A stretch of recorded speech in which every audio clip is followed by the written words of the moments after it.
Reveille. Look at us now, tip to tip. Jesus.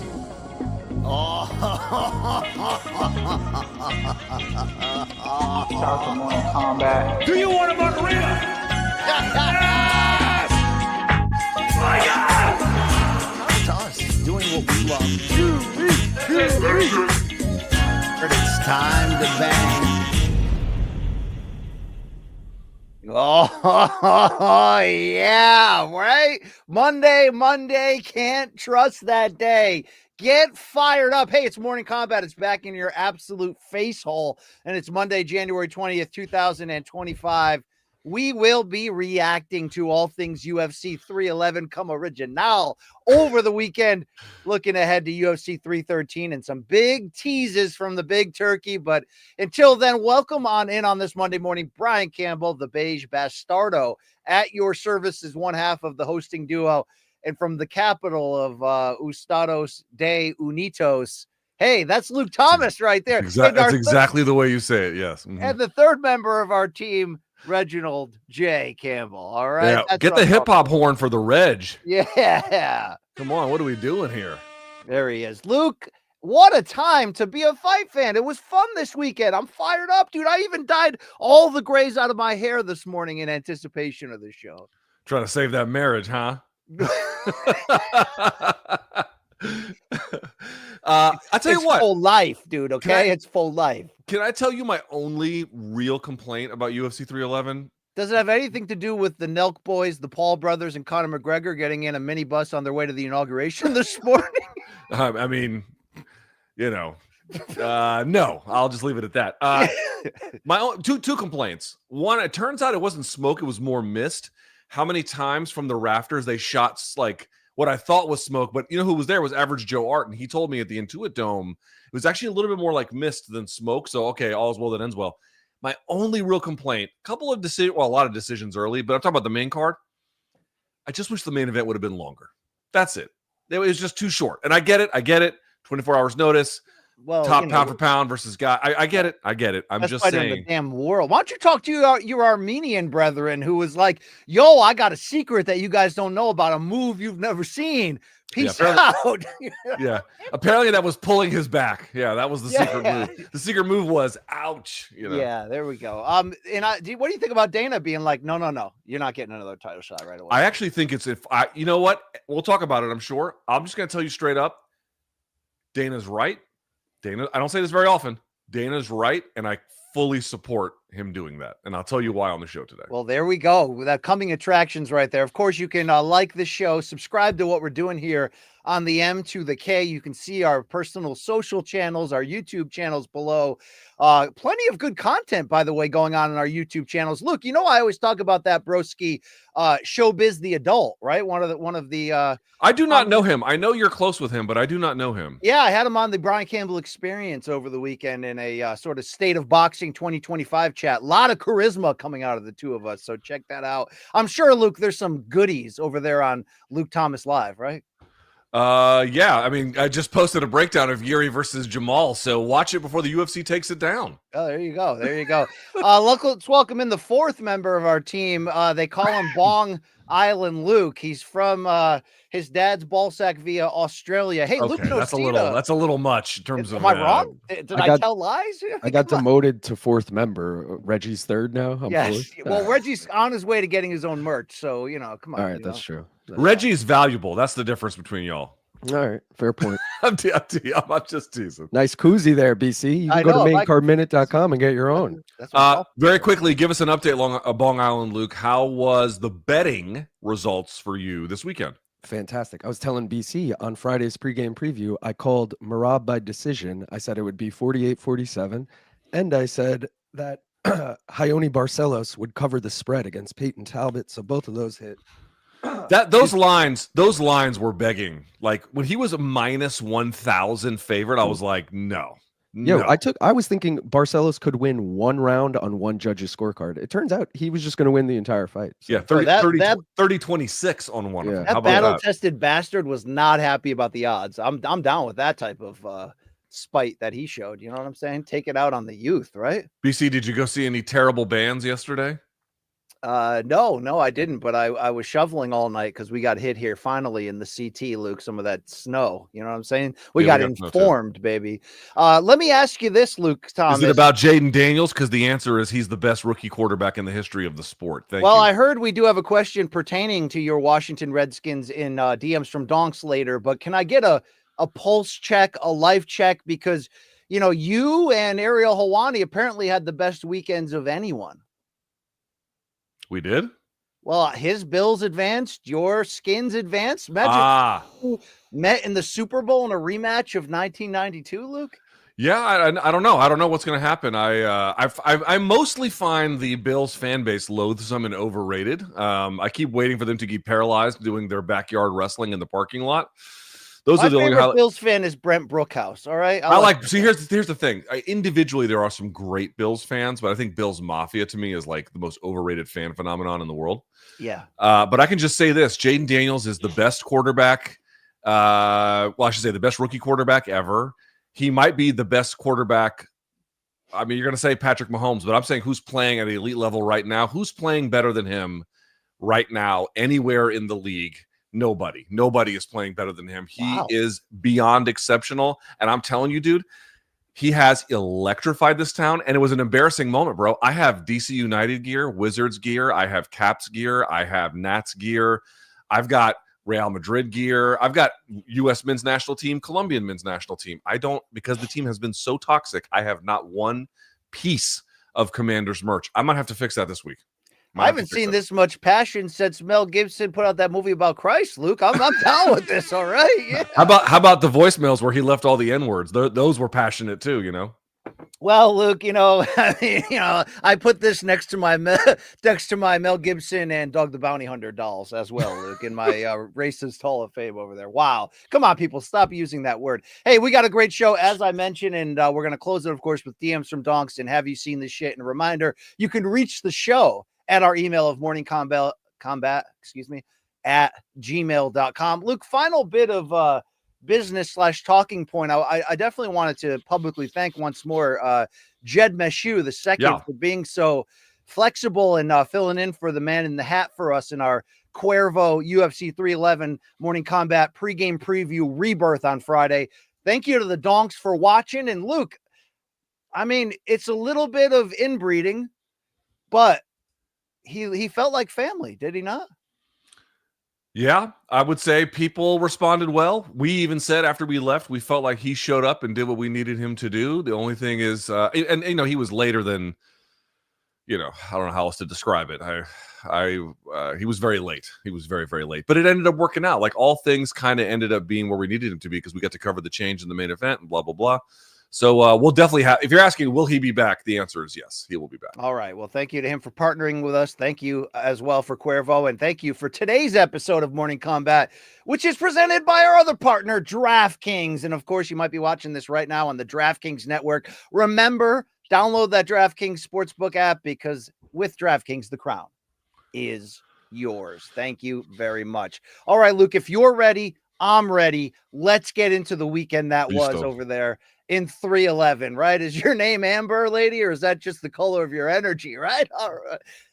Okay. Hey, topic number one, UFC 311. The best fighter in the world showed up, even though his opponent didn't. And Islam Makhachev finished late replacement Renato Moicano with ease by first round submission. So, Luke, Tsarukyan pulled out. We'll get to that. But here's my key question on the weekend. Even though Makhachev ultimately did what's expected of him, we can't look past the aspects, the results of this performance. He accepted a new opponent on 24 hours notice without any concern. He became the winningest UFC lightweight champion in history. And his win streak, now 15 straight, one shy of Anderson Silva's UFC record. What does all of that say about how truly special the 33-year-old Makhachev is right now as the pound-for-pound king of this sport? I said it, on Saturday night. I'll repeat part of that here, BC, which is I know there was this debate about who was really the pound-for-pound king. Is it John Jones or is it MMA? Or excuse me, is it Islam Makhachev? And I know part of this is just, Dana White posturing because he's got some other ulterior motive. It's not really necessarily what he believes. And so I think most people genuinely agreed. But here was a great test case to see exactly what we were talking about. John Jones did not look bad against Stipe Miocic. Did he look a little bit older? Sure. Did he look a little bit slower? Sure.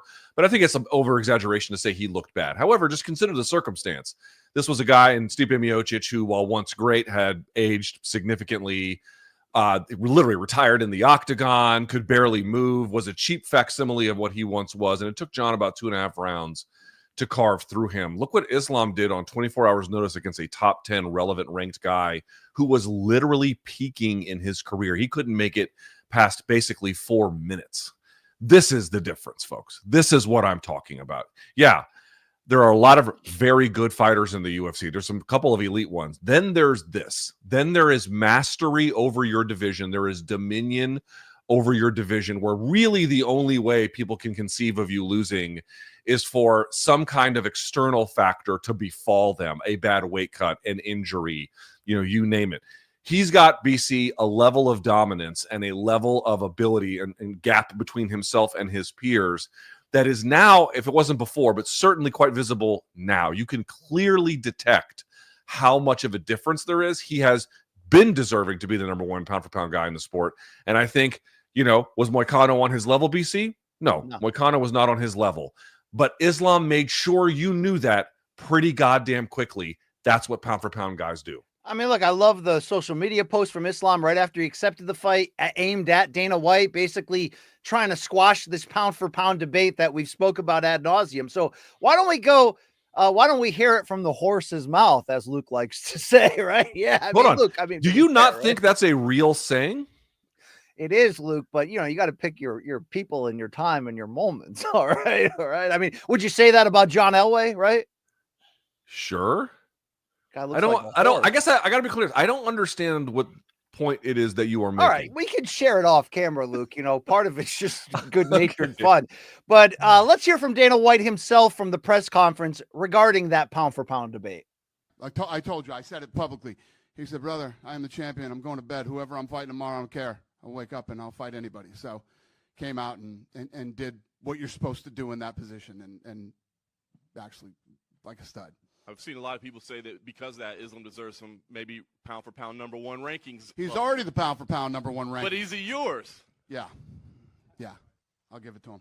Fair enough. Are you happy? Is everybody happy now? Yeah, He's yeah, the pound-for-pound. Yeah. Don't be dicks. I just admitted I'm giving it to him that he's the pound-for-pound, all right?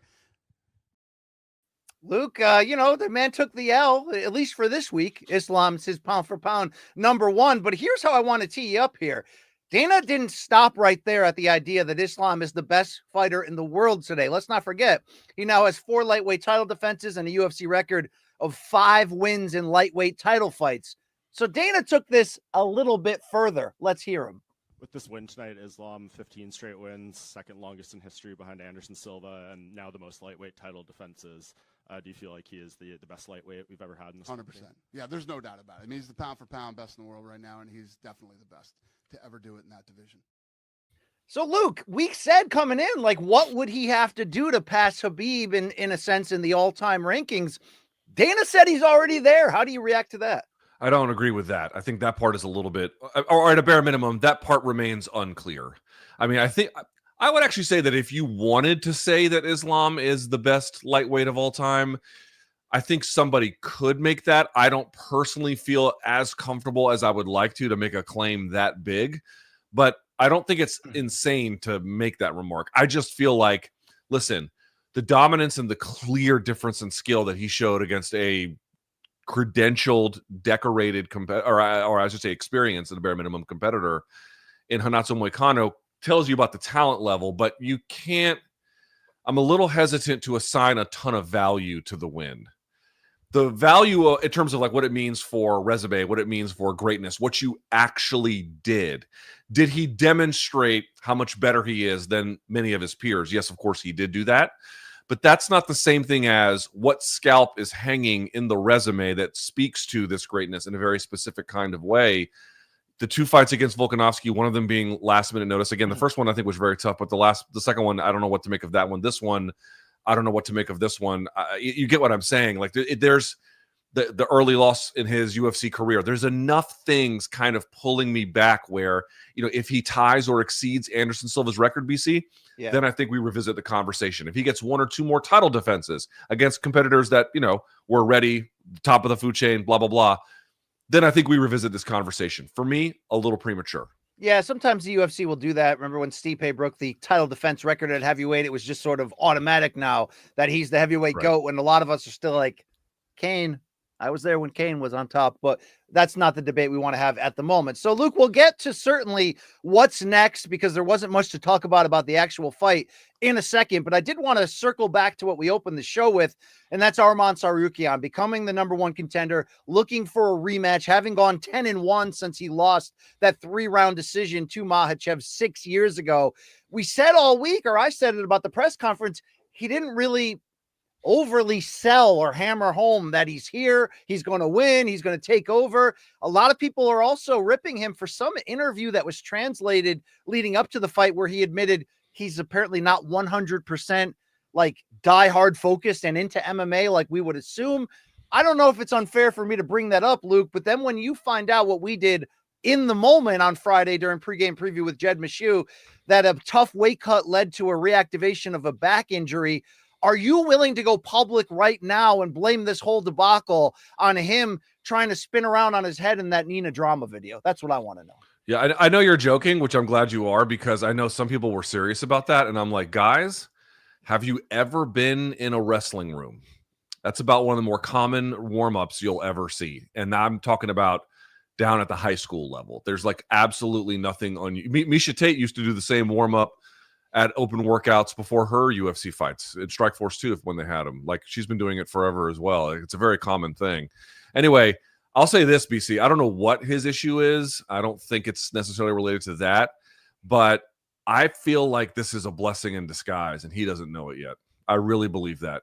So are you trying to say without saying that he dodged a bullet here and that maybe Islam won't be here by the time Arman finally gets his real shot? Islam might still be here. I don't know about that part. That part's a little harder to say.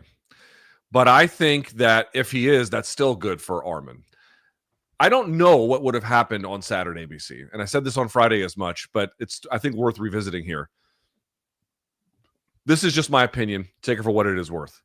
To me, what would have happened on Saturday is that Islam probably would have won a decision, maybe semi-close, but at least 3 clear rounds, maybe 4.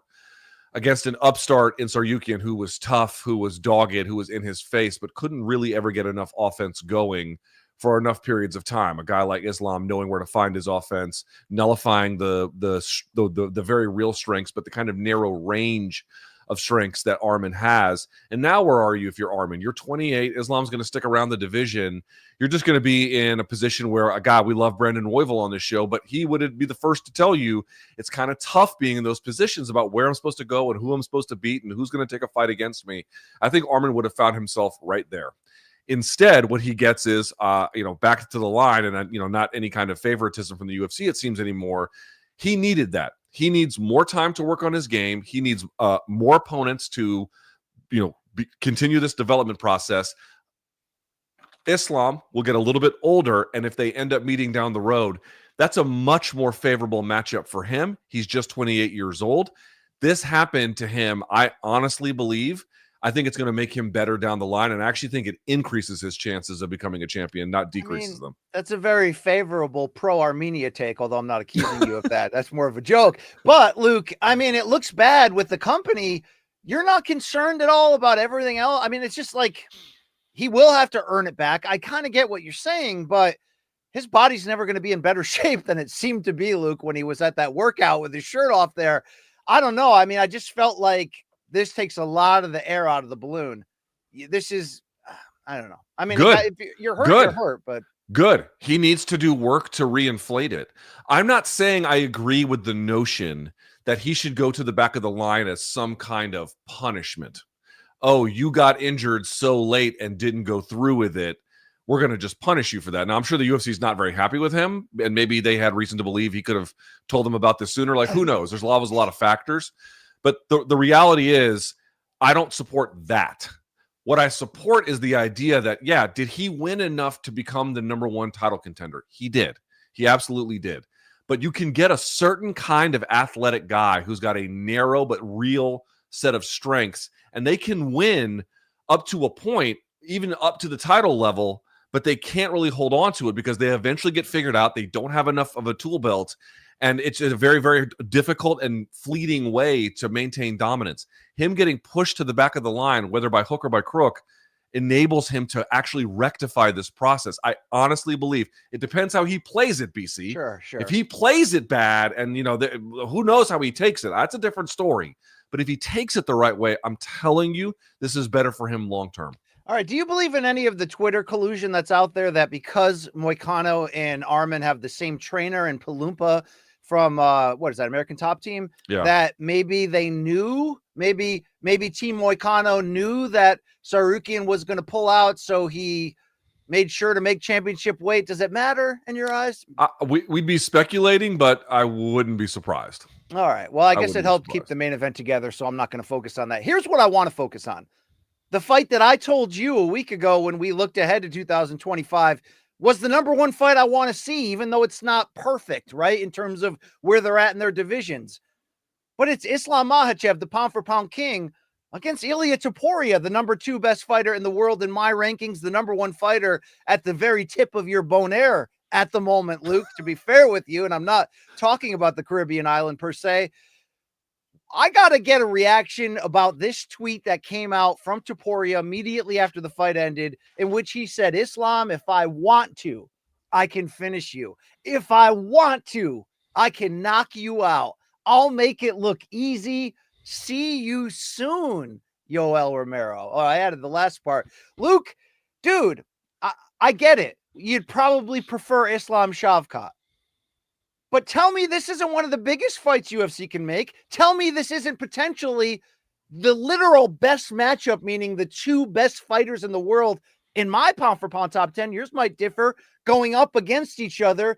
It's the ultimate, hey, Ilia looks great, but let's find out if he's actually all-time great right now. Why would you not buckle up for this? Why would the UFC not throw themselves at this matchup? I have to say, I think that I'm going to put aside however I personally feel about the bout and just look at the tea leaves here or try to read them. I think you're right. I'll say this this is my bare minimum. My bare minimum on this, BC, is I think the likelihood of that Topuria fight went up significantly after Saturday. Because if you're the UFC, think about it. Okay, it's lightweight. You're really never going to be out of contenders. It's not like flyweight where it's like you're just like literally signing guys from other organizations like title shot right away. Lightweight's not like that. However, look at what happened. They had a number 1 contender, a deserving number 1 contender, but he got injured. And, again, there's a question of like whether this was really the right moment for him. I don't think that it was. But he fizzles out at the finish line. Then they're like, all right, let's get the number 10 ranked guy to give it a shot. And he gets wiped out basically inside of 4 minutes. You got a question to ask yourself. What is an effective use of your time promotionally? What is an effective use of Islam's time as a title holder and number 1 pound-for-pound guy? Like, who should this guy be fighting with the remaining time that he has left? It's not any other fighter on the roster. It's the number 1 guy.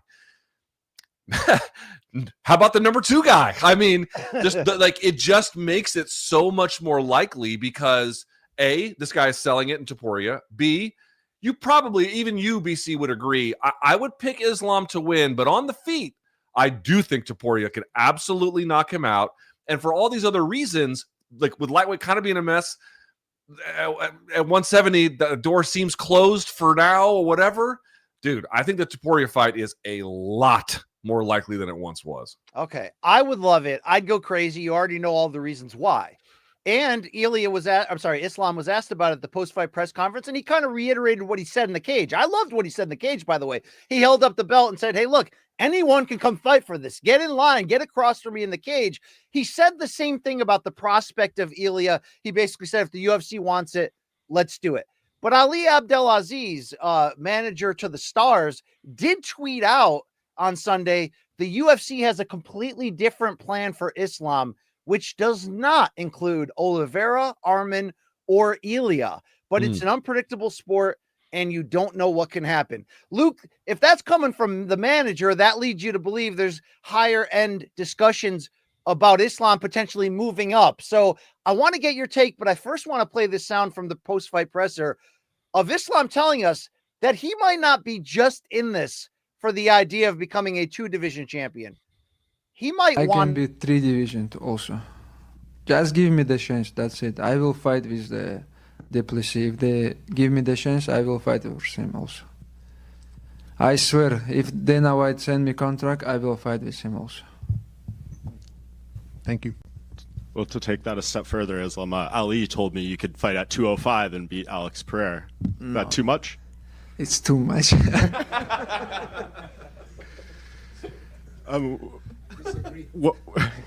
What were your feelings towards No, I need to know. I need the DC diet program to be 200 pounds. You just have to take a shot at DC. You're very mean to DC. DC also bring to locker room for me like 10 minutes ago some bakeries. No, he did. Dude, he brought pastries. Those Russians beat up on DC for being fat every chance they get. Every it's chance. Fucking hilarious. DC actually brought pastries as a gift to Islam after the fight. Yeah. All right, Luke. So it looks to be like bigger plans. We think that would mean if Shavkat Rakhmonov defeats Bilal Muhammad for the welterweight title in the first quarter or second quarter of this year, it would mean that. But when you hear him introduce, I don't want to talk about Poatan, that's just Ali running his mouth. But when you hear him introduce, hey, I'll go to middleweight right now and fight DDP. Do we not want the best fighter in the world to act exactly like this dude? How do we not celebrate Islam more? This is insane. Is this realistic in your eyes? What is Islam's fighting future? Or maybe what should it be in the matchmaking offices of Luke Thomas? They won't do middleweight because not only could he lose there, he could get injured going up against somebody that large, both like in terms of like if he gets concussed or just, the nature of having a larger person.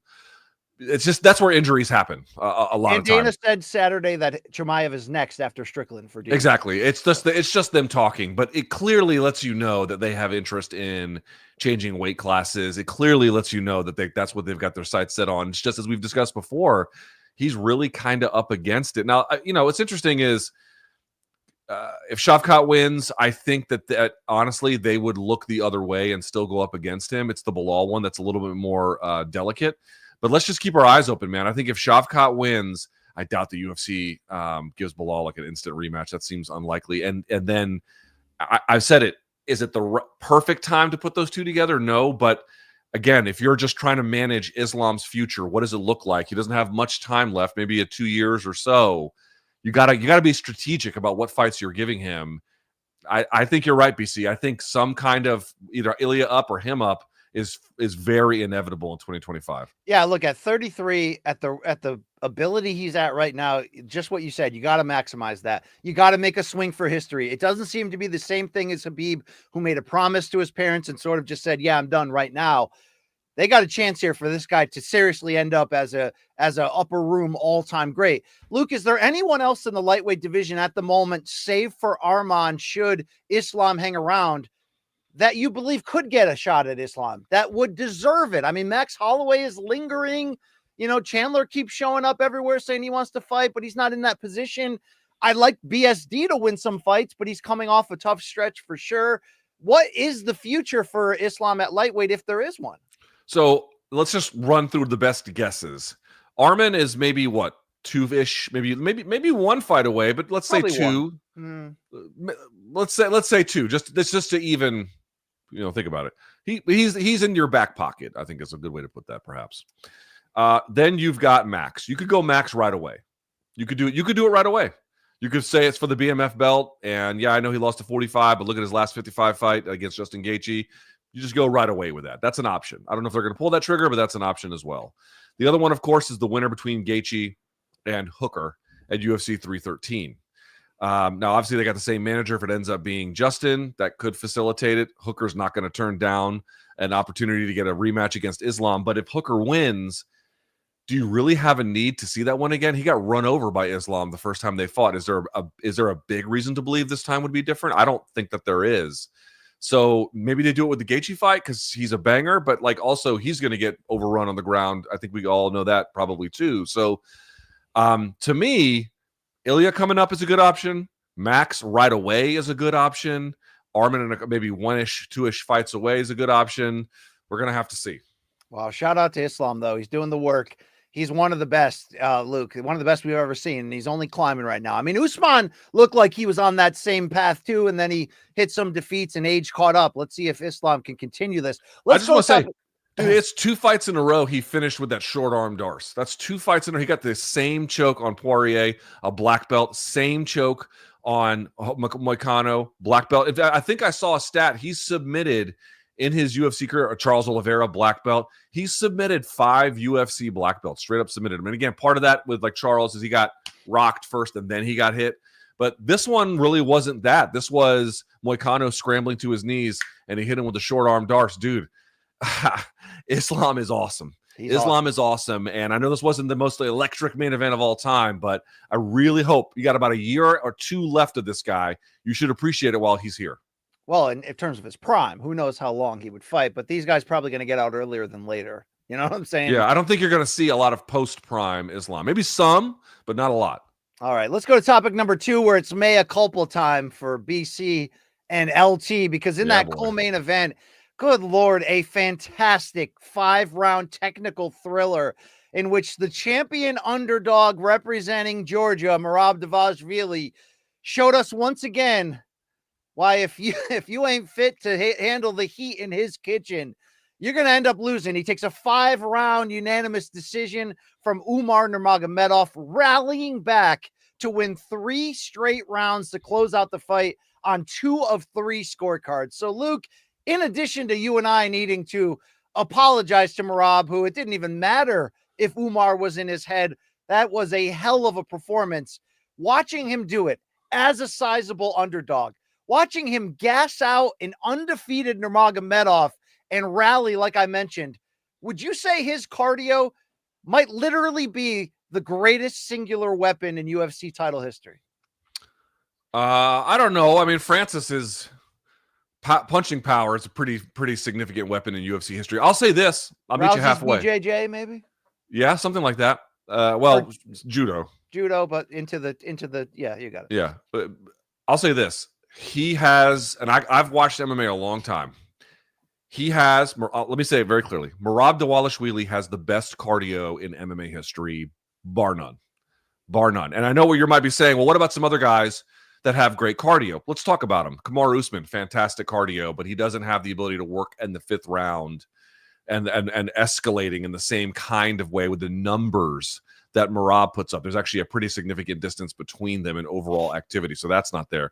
Diaz brothers, yes, but they would get overwhelmed in the wrestling, and they also would have a decline in output over the course of their fights in certain like tough matchups. Obviously, the guys I'm talking about, the Diaz brothers, the Kamarus, these guys have phenomenal cardio. We're nitpicking here, but we're nitpicking against the single greatest motor I've ever seen in the sport. Pick somebody else, BC. How about you could say Cain Velasquez, but he kind of gassed at altitude. Tony Ferguson. Tony Ferguson went 5 rounds with Rafael dos Anjos in Mexico City at 7,500 feet elevation. No problem. Like, that's incredible cardio. And still none of those guys can turn in the output that a guy like Merab has. I mean, BC, I'll say this. I didn't think we were off on one central kind of point, which is that skill for skill, Merab is not as good as Umar. No. Striking for striking. And I will say that Merab's takedown defense is awesome. It's way better than I realized. It's it's elite. His takedown defense is elite. But he's not as skillful overall as Umar. But he wasn't too far behind. And BC, there is no friction between him saying in his mind, I want to go for a takedown, and then going for it and having to pay no cost for it in terms of his gas tank. Like, a lot of guys go for takedowns and they fail, then they get tired, and then they ration their offense. He never has to ration offense. He never has to worry about recuperating afterwards, even after long pronounced bouts of activity. It never, ever, ever seems to slow him down. And BC, I've never seen anything like that. I've never seen a fighter who's got a gas tank like that. I've never seen a fighter who can call upon his resources at a moment's notice for whatever it calls. And then even if you can't get the takedown on you, he's not even trying to get the takedown on you. I'm just gonna fucking drown you in labor. He's so special. We were wrong, but I have to say, it's only because he has one of the most unique special talents I've ever seen. I mean, it's one thing to do that. Wow. Let that horn slip out there. Yeah. It's one thing to do that to BNC level guys. You're doing that to a guy I think is AA plus level, and that's Umar. We can get to Umar's performance in a second, but this was a technical masterpiece at an insane pace. This was the two best bantamweights in the world. I mean, the performance from Umar, even with the broken hand that we'll get to, I feel like would have beat any other bantamweight in the world on this night. Yet Merab has another gear to dig into. So, Luke, if we called somebody like Khabib one-dimensional and all you can do is wrestle, you'd be wrong because he can do so many other things and his intangibles are through the roof. Is there any criticism of Merab from the standpoint that like his game is so dependent upon that cardio to beat guys? I mean, I see people dismissing his skills on Twitter, acting like he's, Homer Simpson, the boxer. All he can do is take damage. And in his case, all he can do is keep pushing the pace. But like an elite, undefeated fighter from the greatest royal family of late in MMA history just gave him his best shot, looked amazing from 2 rounds, and visibly gassed out down the stretch. Like, I guess what I'm trying to ask you ultimately is, does Merab deserve more pound for pound acclaim, or is it just that he's got this one skill that people haven't figured out how to do? Like, if you don't stop him, he's going to outlast you. That's what we're finding out in this experience of Merab at the elite level of bantamweight. Yeah, you have to meaningfully hurt him. You actually have to hurt him. Otherwise, it is difficult to get anything really going. I saw people, by the way, saying like Umar didn't look good or Umar got easily beaten. And I'm like, dude, what fucking fight are you watching? I know one of those round scores was 49-46. I recognize that some of the rounds were close enough where that could go. I still think Umar won 2 of those rounds. I thought he won the first 2 rounds pretty cleanly. And then he kind of really faded in the 4th and the 5th. 3rd round, I would obviously give to Merab as well, but it was, relatively close. So I just want to state for the record, this notion that like Umar didn't look good is silly. But we're asking about like Merab and like how do we is your question, BC, like how do we think of his power? Like is he really a pound for pound skilled fighter, or like how much of his success is built upon the gas tank in your mind? It's kind of idiotic to say because the guy wrestles awesome and his striking is good enough, but like is he in totality one of the most skilled fighters in this game in your opinion? He is very skillful. He is just narrowly skillful. Right. He is very skillful with takedown defense. He's very skillful with takedowns. And there's some striking he's pretty good about. And I think he's making better reads in the striking department, like not running into as much stuff as he once did. And so I think there's been some real improvements, but it's narrow, right? He doesn't have a phenomenal kicking game. He's got almost no submission game. Even the wrestling is much more designed for the takedown than the subsequent control that comes after it, although he has some of that as well. But you get the idea. Within a narrow range, he's very skillful, but it is obviously impacted. Like, dude, did he beat Umar because he's more skillful than Umar? No. Like, answer that question. No, of course he did not. He is very skillful. And again, I cannot overstate this. I thought Merab's takedown defense was outrageously good. But he beat him with a very respectable, narrow but respectable range of skills, powered by a motor that is second to none. Second to none in the bantamweight division, second to none in the UFC currently, second to none to any motor in any weight class that has ever come before him. This is the best one.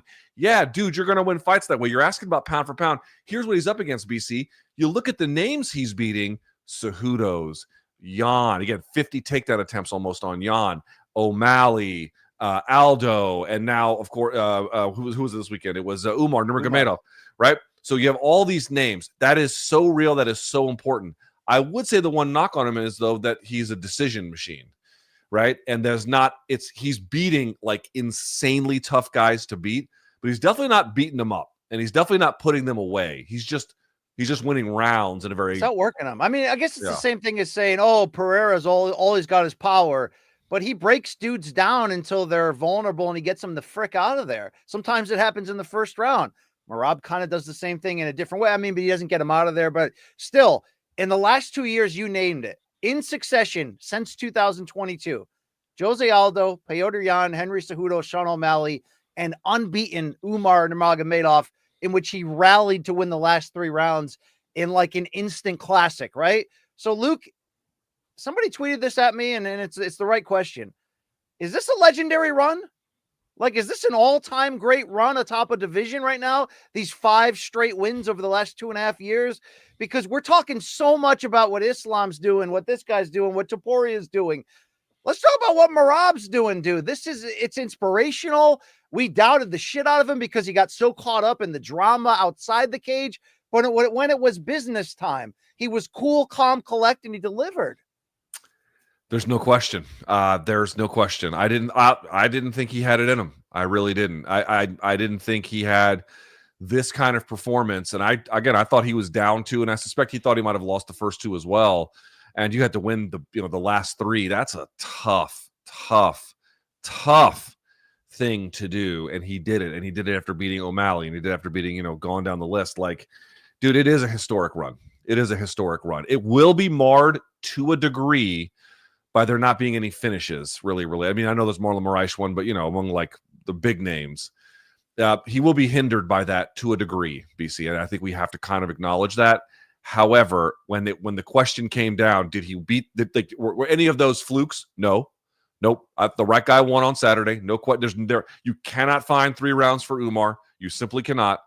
So the right guy won. The right guy won in all of them, and the level of difficulty that was required to do that, especially with a narrow. I mean, that's the interesting part about this, BC. Again, inside that narrow skill set, it's very skillful, but it is narrow, and he's still beating the Yans and the O'Malleys and this the was Cejudos. the best division, up until maybe last year. It's insane what he's doing. I mean, making so much of that skill set. And I want to say, he did have that cut on his leg that nearly pulled him out of it. He admitted at the post-fight presser that he quote broke his back. He had some kind of back ailment that slowed him down. Yet he made no excuses. Whether you want to call him a company man or whether you just want to call him a hard worker whose aim is to go out there and deliver, he did that. So let's turn the conversation now to Umar Nurmagomedov in his first giant fight after beating Corey Sandhagen to get in position for this. Luke, here's the picture that Ali Abdelaziz put out afterwards of the broken left hand of Umar that supposedly happened at the end of round 1.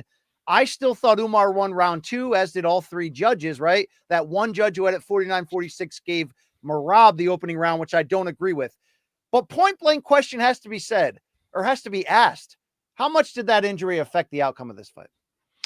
I think it played a role, and I also think Umar went into that fight with an injury as well. Like, neither guy went in 100%, but this is what I mean. It's like, I mean, listen, if your hand is that broken where you can't make a fist on it or you can't even grab, that is a significant impediment.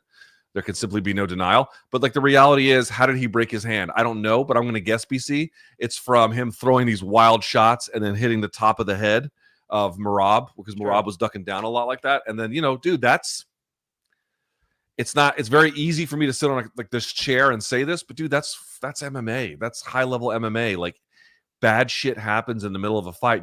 It's again, super simple for me to just say this, but I've watched enough elite guys have really serious impediments and or injuries to victory. And when you think they absolutely could not do it, they do it. So my response to that one is, it sucks. I do think that down the line, my takeaway from Saturday was, yeah, Umar's going to be champ. Not right away, but he is going to be champ. He is better than all the rest of those guys. No question. Can't get it against Merab right now because Merab's special, but I do think he'll be that way. But you're just going to have to wait your turn to prove it again when the time comes. It was humbling. It's prize fighting. It's prize fighting.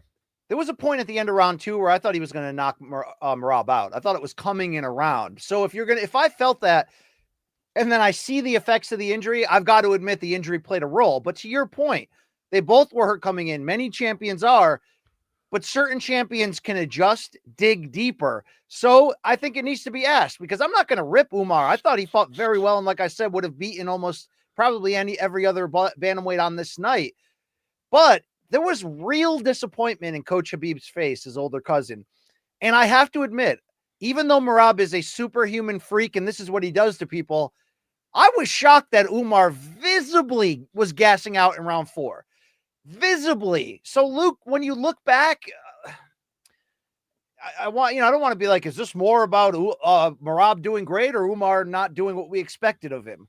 There were factors, but the odds makers had it a certain way. We were overwhelming that it was going to be Umar.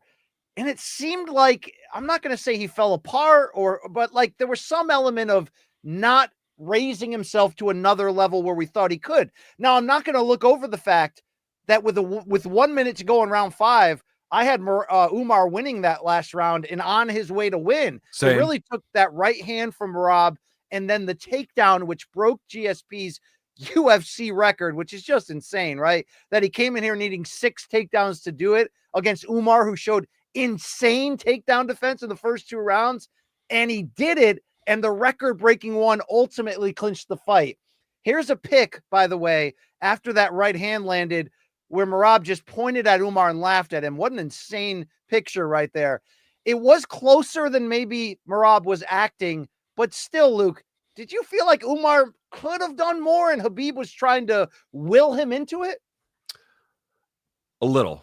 Again, it's hard to know how affected he was with the injury. I mean, it obviously looks bad, but with your adrenaline going, some of that is you're able to overcome it. So that part's a little hard to say, but I did get the sense, BC, that he came out in the 5th round with a renewed purpose and still got overwhelmed a little bit in the end. Part of that is luck. Part of that is, the way the cookie crumbles sometimes. But there was a sense that, like, dude, I mean, just understand something. He'd been in 5-round fights. But if in your first real 5-round title fight, you show cardio problems in the 4th and the 5th, now understand when I say cardio problems, I'm talking about the, relative to the guy he's facing, not like he's got bad cardio, but you're starting to get a pace put on you and you're visibly huffing and puffing in the 4th and 5th rounds. I mean, it's an unforgiving standard, BC. It's very easy for dorks like us to say this, but like, this is the standard. This is what they signed up for. This is the battle in front of you. If you're fading in the 4th and the 5th, and you're basically your first UFC title fight, even under duress that he was put under, that's a you issue, man. Like, that's a you issue. That's that is your fault. And so this is why I think just 29. He's going to get better from this too, and I think he's going to come back and really get that extra bump, because you can see, BC, he's not that far from it, but there are some things about preparation, health, mindset, closing the gap on some of these smaller technical details, and I think it's going to put him over the hump. But to me, he showed himself not green. I would not say he's green, but he looked somewhat unprepared for the championship moment. I mean, physically, he's one of the most fit fighters, Umar, in the game. You can see watch that in his body, but he didn't have it in the big moment there. And by the way, that picture when he pointed, I believe that was actually when he kind of pushed him down into like a push takedown and he clowned him. And Merab was talking to the announcers last night, the whole fight. It looked like he was like close to losing it, Luke, but he pulled it together. He got it down the stretch when the moment mattered. We often joke and say, how does Kevin Lee fit into this situation? Luke, how does Ilia Topuria fit in? Oh, I know. They're both Georgian. Let's see a tweet from your boy who says, Merab, my brother, what a fighter you are. You make us feel so proud. This is what happens when Dagestani wrestling meets Georgian wrestling. So, Luke, later this week, of course, this weekend in Dubai, PFL is going to have the Umar Nurmagomedov against Paul Hughes fight, and there's been a big narrative with Khabib involved of Irish MMA versus Dagestan MMA, but people don't really think that's a big debate right now. Did Ilia just start a Dagestan versus Georgia MMA debate? And are you picking sides or in this? I know that they are big rivals in judo. I don't know if they're big rivals in wrestling. I mean, the Georgians are good wrestlers, and of course, there's obviously a former Soviet relationship, but I didn't know that there was a big Georgian. Again, I'm not a Georgian Russian wrestling expert, but I all I can say is I know that they're reasonably competitive, but the Russians are certainly a better overall team. But I know in judo it's much closer. I know that the Georgians are a powerhouse there. Well, it's a big win for Georgia. Just the same. I was talking over DMs, Luke. Duty from She Loves the Gloves, Christina. Yeah. You know what I'm talking about. I didn't know her real name, but yeah. She was explaining to me that there were, 50 days of protests in Georgia against Russian-backed government Yes, that's true. situations. And obviously, I'm not up on international politics. You know that side of me, but it had to be You're not even up on domestic politics. I'm not even up really on local politics for the most part, Luke. Okay, but I'll tell you this: Merab deserves all of our flowers. He delivered a big moment for his country, a big moment in a fight when we counted them out. It seems crazy now in hindsight that he was that much of an underdog, but we fell for it and he broke through. But Luke, there was one guy all along, literally from the beginning, who told us we're crazy, and that's Bong Island Luke. Nosita, I thought you were just doing this out of love for your island, but like you are justified and vindicated here, as many others who took plus money on Merab. Why did you know? How did you know that this was going to happen? I just feel like you couldn't bet against him. I know Umar was a good challenger, but like from what we've seen with Merab, no one can hang with him. His cardio is just the biggest weapon. Luke just said it right there. Like, I don't know. It was a biased pick, if I'm being honest. I just wanted to rep Long Island. I love Merab. He cashed as a dog last time. Had to take him again, but he totally exceeded my expectations. Hey, way to go, Long Island Luke. I hope your people made money on the main card minute. Final bit on Merab, Luke. Here's a video that Oscar Willis took cage side. Merab got pulled off the cage while trying to celebrate. What do you think about this? I know the commission hates this, but like it's their moment. Let them cook, right? Come on. No, you got to get them off. These guys are a danger to themselves when they do shit like this. And then I think the commission also has some legal liability. So I get it. It's not like there's a jungle gym hanging from the I like arena. how I like how you're like, oh, it's a cage. Oh, I guess the law doesn't apply then. All right, It's not like he's trying to do an Owen Hart thing, Luke. He's just climbing a cage to celebrate a big moment in his life. Let him. Again, dude, I know. Listen, there's plenty of criticisms to make of commissions, but them being like, hey, please don't do something that encumbers us legally is not a bad ask. All right, Luke. You always have to be the dad in these moments. You know, what are you going to give me next? Big boy coupons on Halloween? I just feel like protest the shit where you can make improvements on. Like you can't improve on this, so find something else. All right. Well, you know who recently improved on one of my favorite things in the world, Luke, but it's just not great for me? What's that? I'm talking about Magic Spoon, all right? Because, I don't know if you know me, Luke, but I was a cereal freak for most of my life. A cereal eater, if you know what I'm talking about, right? Somebody who, not necessarily CC Sabathia, right? Who used to, who put on all that weight by eating cereal, but, it was a food group in my house. But, Luke, you know what happens when you eat too much cereal, right? There's a lot of bad ingredients in there. But our friends at Magic Spoon are changing that. And they're changing that in a big way, Luke. So when we partner people that are speaking to our own hearts, I'm talking about Magic Spoon. I'm talking about no sugar, Luke. I'm talking about packed with protein. As a kid, I was all about the worst kinds of cereals. But as an adult, I can still act the way I want, but do it healthy, Luke. Magic Spoon has been a revelation in this household, brother. That's what I'm talking about. And also understand something about what Magic Spoon does, BC. They don't just do cereals. They do protein treats, which I love. 12 grams of protein, just 140 calories in this one. And in fact, what I'll do is I'll open. This is the box for folks who are curious. Right there. There it is. Magic Spoon protein treats. They have a bunch of these. They have like a marshmallow one. They've got a chocolate one. This is what's the official name? Blueberry muffin. Check out this bad boy, huh? How about that? That looks good. That looks good. How about that? 140 calories for the whole thing, 12 grams of proteins. Tastes great, and with a good, nice balance of ingredients that are going to take care of you. Yeah, ex-lovers lie, Luke, but numbers don't lie. This stuff I'm talking about, I'm enjoying it. Same flavors I enjoyed in my youth, just a little bit different, whether you're talking about cocoa, peanut butter, marshmallow. There's so many across the board. But here's the deal. Every serving of Magic Spoon, high protein cereal, has crazy macros, 13 grams of protein, 0 grams of sugar, and 4 grams of net carbs. They come in so many nostalgic flavors, like I mentioned, like cocoa and cinnamon roll. And all, Luke, about those treats, crispy, crunchy, airy, easy way to get 12 grams of protein on the go. And they come in mouth-watering flavors, like you mentioned, marshmallow, chocolate, peanut butter. When I want a treat on the side, Luke, to keep me going, I want to be packed with protein and I want it to taste good. That's what I got with Magic Spoon. Can you finish reading? I actually have still Magic Spoon. I think that's the best endorsement you can give. Here's the deal for our listeners out there. If you want to give Magic Spoon a try, the time is now. Get $5 off your next order at magicspoon.com/combat with a K, or look for Magic Spoon on Amazon or in your nearest grocery store. That's magicspoon.com/combat. And of course, combat is spelt with a K for $5 off right now. Take the plunge. The Campbells are doing it. The Thomases are doing it. I'm sure the Nocitas would be willing to do it, right? You know, in between other things going on in that household. But thank you to our fantastic partner. I think that's magic, Luke. Yes, Magic Spoon. All right. My daughter loves it. There we go. We do it for Tukes. Hey, let's keep it going on topic number 3. It's UFC 311, of course. We're going to get to the undercard and what it was. It was Jiri Prochazka, of course, and a light heavyweight duel of former 205 champions taking on Jamahal Hill. And Luke Thomas, you said a lot of negative things about old Jiri coming in. Yep. Stand by every single one of them.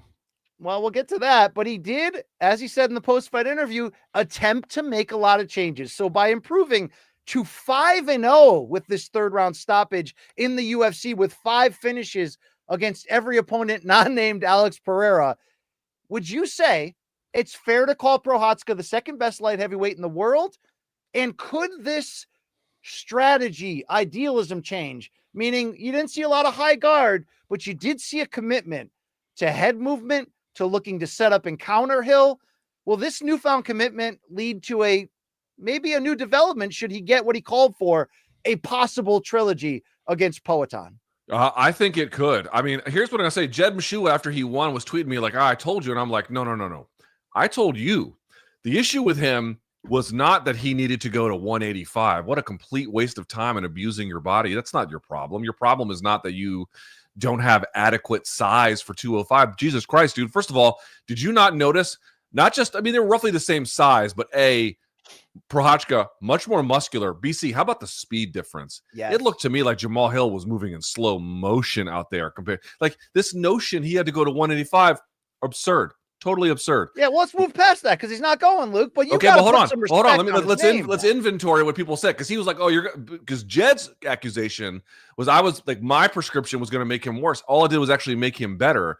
Him talking about the guy is casting spells and I have to sit in these dark rooms. No, what you need to do is work on your game, because he's obviously very athletic. He's very explosive, strong, good mind, durable, and he does have some skills, but he wasn't necessarily putting them together in all the right ways. Well, this one to me was not that. First of all, you said he didn't have high hands. He did to bait Jamahal Hill, and it worked every single time he did. But that's not the big insight. The big insight was he would go first, pull, and then go third. So he was hitting first and third. He was setting up angles to let Hill go past him and then counter him. He was using head movement and then rolling underneath to escape at certain angles. He was feinting and then throwing offense. He was turning defense into offense. He was doing all the things that somebody who takes offense seriously and takes defense seriously would do. That made a huge difference in what you saw. And again, I'll give Hill some credit. I thought Hill going to the body midway through that fight made a difference for him, and him grabbing the head of Prochazka, which obviously makes sense because he's doing all of this, right? You're grabbing the head and then going to the body. I thought Hill did a pretty good job with that. I'll give Hill some credit. But in the end, dude, they had a phenomenal game plan, which was executed with thoughtful offense, athletic defense, and then the marriage of the two. That's not what he was doing before. I will say there is one thing that stood out to me about this fight, which I didn't appreciate in real time, and then I saw afterwards. I was saying to myself, okay, how different did he look in this fight? So I went back and I watched both Poatan fights. I went back and I watched the Ankalaev fight, which was obviously from UFC 300 in April. And I'll say this, BC, those guys went right after Prochazka's legs over and over and over again. And Hill never did. So, don't get me wrong. Please don't misunderstand me. The real takeaway are the improvements of what Prochazka did. But what I want to add on top of that is Hill never harassed his legs, never hurt his balance, never attacked in that way, which if you watch those other fights where they did, it ended up kind of hurrying up Prochazka's offense. Well, because he could slow down this time, BC, he could make better decisions. Look at the results. Yeah. Look at the results. That is not his most amazing win in terms of acrobatic work or whatever. But that's, to me, my favorite win he's got, because he thought through it, used his athleticism, Look at the results. And obviously what he did to that cancer patient in terms of bringing her to the fight, donating to her, allowing her to get shine was certainly, good stuff there. But in terms of the fight, as you mentioned, he balanced being smarter without sacrificing the endearing, absurd, ridiculous, reckless danger that he brings to the cage. So I think Jed was actually right, Luke, in calling you out on the idea of let this guy be weird, let him roll out and do what he does. But when he's acting in this way, I wonder if he could get a trilogy fight. Now, obviously, it depends on how long Poatan is going to stay in this division. He's got that fight against Ankalaev in March. We'll get to that in a second. We know he wants to become a 3-division champion and eventually go to heavyweight. I wonder if Jiri maybe he needs another win here, Luke, but he's showing that he is the second best light heavyweight. I mean, you can argue that on skill that it's Ankalaev, but on success, it has been Prochazka, save for those 2 knockout losses. So that was nice to hear. They did eye poke each other, and here is Prochazka after the fight talking about the eye poke and basically saying it didn't matter. I just wanted to ask you about your eye and the eye poke. How bad was that, and were you concerned at all when the doctor was talking to you that he was thinking of stopping it? I still feel that right now. So no, there is no way to stop the fight because of eye poke. I've got one more eye, so so no. I mean, he's got that barbaric way of thinking. I've got another eye. Who cares? I mean, it worked for Bisping, Luke. And on the flip side with Hill, I want to give him respect. I saw him break down and cry afterwards walking out of the tunnel, and it shows you how much he put into this fight. I saw him, embrace Jiri afterwards. You don't see him making all these excuses like he did after the Poatan fight. I saw him meet that Jiri lookalike fan outside and have a funny moment. I loved that these two guys who we thought were going to come in and fight extremely reckless fought a tense, exciting action fight at close range. That was a duel. There was some level of savvy and adjustments. And Hill, as always, Luke, even though he came up empty in this fight, brought it to the highest level, brought his balls with him, fights it big in the moment, knocked Jiri down he got knocked down, but landed some big shots, won that second round. But Luke, if I do have one criticism, and I didn't say this when he rushed back from injury at 300 and fought Poatan, but I will say it now, is he just not fully committed? He's got a little bit of a dad bod to the cardio. I feel like if he got himself at his age right now into world-class shape, there could be another run potentially at the top for him. Am I nitpicking too much? Because I just feel like he brings so much to the table that I like. Quick hands and understanding of how to box. He goes for it in the moment. He's not afraid to take big shots and fight through. But I feel like I see him when he takes the shirt off, and I'm like, I don't know, man. I don't know. I don't know how I feel about that. I mean, Long Island Luke, did you detect a cardio issue? And again, even when guys are slinging the dogs and hitting each other, they're gonna breathe hard, obviously. Did you detect a cardio issue with Jamahal Hill? Because I didn't, but maybe you did. No, it was a speed issue, like you said. He looks slow to me, dude. That's it. I don't think Jiri was such a better athlete. I was blown away by the difference. Dude, I feel like if he improves his shape, he'll be quicker and he'll have more activity in the third round. Can I say though that again, I'm not saying Jamahal Hill had to leg kick Prochazka. That's not my point. But it is weird to me that we have this conversation about what Hill's good at, and Hill is good at his core skill sets. And then what I would say is the things he doesn't like doing, like jiu-jitsu, he's good defensively. He doesn't like to wrestle, but he's good defensively. Sure. Right. But he doesn't really use it. And to me, it was there's a conversation about Hill. You're like, well, maybe he needs to lose a little bit of weight. I'm not saying that's wrong. I don't know. I think it's an interesting thing to wonder about, and maybe we'll see.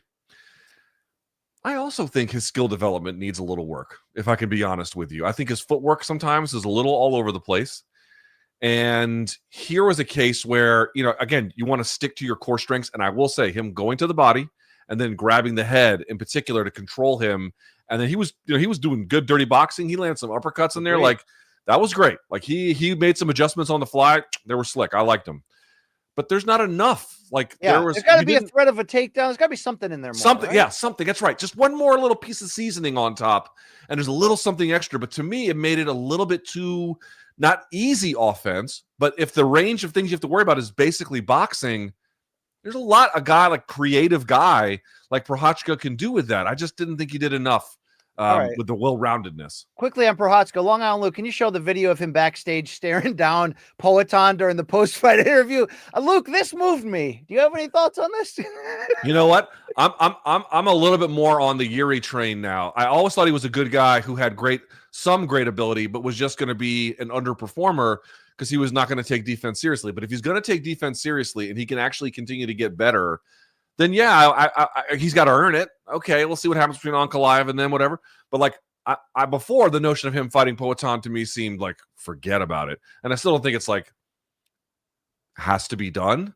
But if he's going to change the way he fights like a Gaethje would, where you're still a madman, but you're a controlled and technical madman, look how much further he went. It's the only thing I want for Jiri. Just do that. Well, Jiri, if this interview is any indication with Megan O'Leary afterwards, had a lot of fun or planned on it after the victory. Luke, have you seen this shit has come early? Let's hear about Yuri's post-fight plans.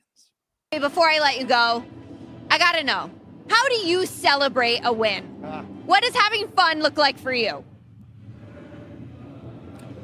You know, I took a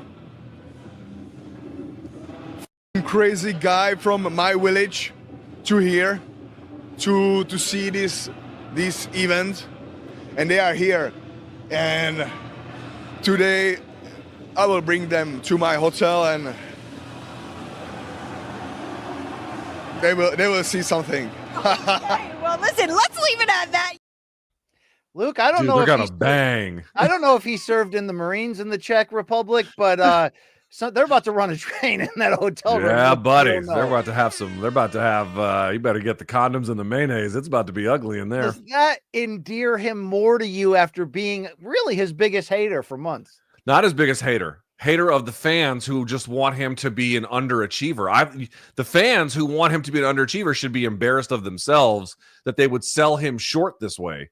No chance he gets back to a title fight in the fuck-ass way he was before. But if he wants to fight like a real guy like he did this time, well, then that's a different conversation.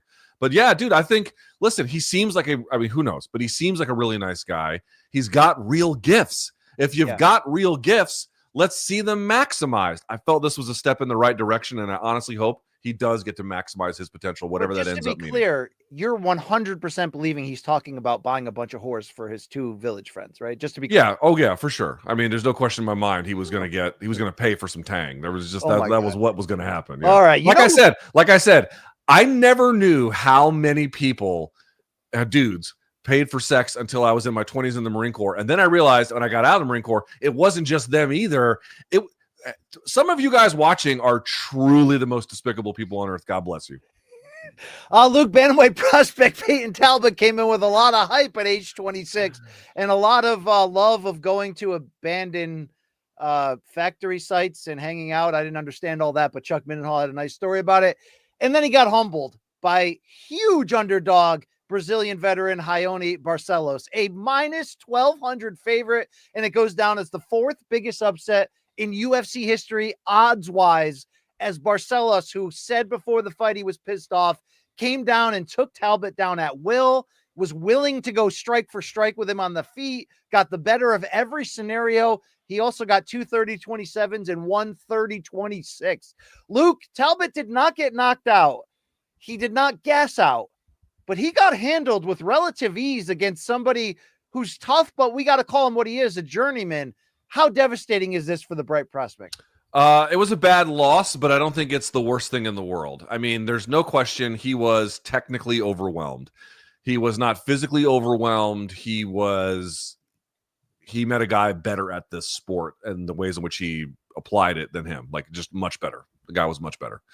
That is surprising to a degree, but not anymore. Now you've seen it, and now you realize, wow, he's got a lot of work to do. But he's 26 years old. I did not necessarily see anything there that told me it was fatal for him becoming something, but it does tell me they need to dial back the hype big time. You can see, man, here's the reality if you're a prospect. And sometimes these guys bring it upon themselves. You know, they ask for more of it, and sometimes they don't. And I don't think you should hold it against them when they do, because these guys are typically really young and they don't know shit about the world yet. But there's a lot of pressure to anoint the next prospect as something. There's a lot of pressure, and they're almost never ready.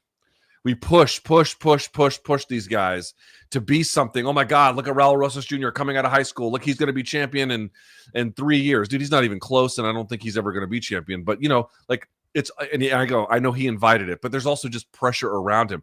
Talbot, there's pressure around him. You could pick so many guys that are coming through where we just ask them to be ready already, because wouldn't that be an amazing, marvelous story? But it's not his story. His story is it's going to take a little bit more time to get wherever he's going to go. So it was bad. It was, to your point, thorough, very thorough, comprehensively controlled, no doubt about it. But he's got a lot of time to get better. Let's see if he does. Yeah, you were just waiting for him the whole fight to figure it out, find an answer. I thought in the third round when they were trading huge bombs that he might have lured Ione into a brawl that he didn't need to be in, and then it was Barcelos getting the better of it. So shout out to the 37-year-old. That's a big win. That's actually 2 in a row for Barcelos, who had lost like 4 of 5 during a stretch, including fights against Umar and other top names right there. So that's a big development. But Luke, so was Reinier de Ridder, the Dutch Knight, on Saturday, telling me before the fight on my channel that he was going to go in there, not show any respect like he had showed Meerschaert in his UFC debut 2 months ago, and attack and go for the finish. He did just that with a first-round submission, doing it with ease against Kevin Holland. So, Luke, you know as well as I do that this man is not perfect, especially in the striking, but he looked awesome on Saturday. Is he starting to become one of those dark horse but legitimate threats to the UFC title, despite being a little up there in age? But he's battle tested, he's got experience. He looked great on Saturday. De Ridder? Yeah. I didn't think De Ridder looked bad. I thought Kevin Holland looked bad. All right, break it down for me. Hold on. Long Island Luke, how did you feel about that? What was the big takeaway? That De Ridder looked awesome or that Holland looked bad? I think it was a little bit of both. I don't think De Ridder's like a title contender or anything, but like they're putting him against Kevin Holland's not even ranked, like they got to put him in top 15 matchups. Let's see how he does. Well, they gave him Gerald Meerschaert, and that was tooth and nail for a little while.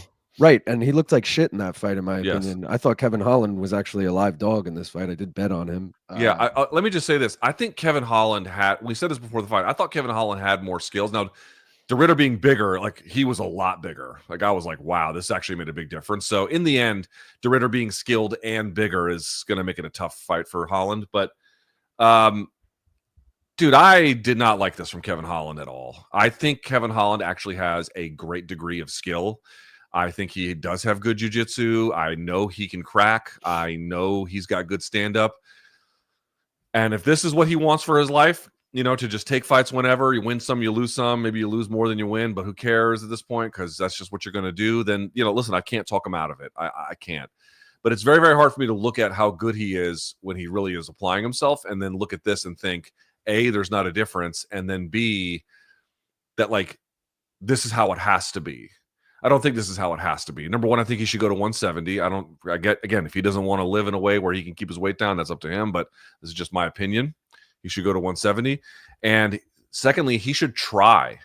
It looked to me like he was barely even trying underneath De Ridder. I think he got a sense pretty quickly De Ridder was bigger and technical, and I don't know that he put up much of a fight. I'm not saying he threw it, but I'm just saying I don't know that he wasn't like he just didn't seem to be having a lot of urgency in ways that I thought he might.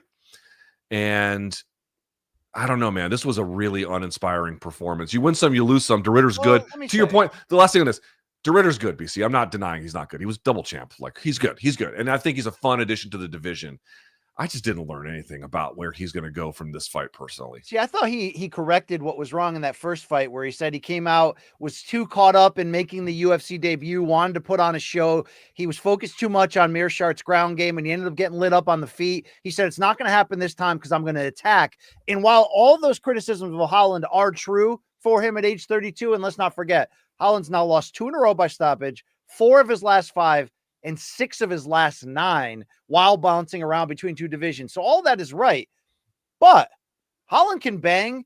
If De Ridder was going to show those same holes that he showed against GM3, I think he would have got exposed. Instead, he came in there and handled his business and handled it easy.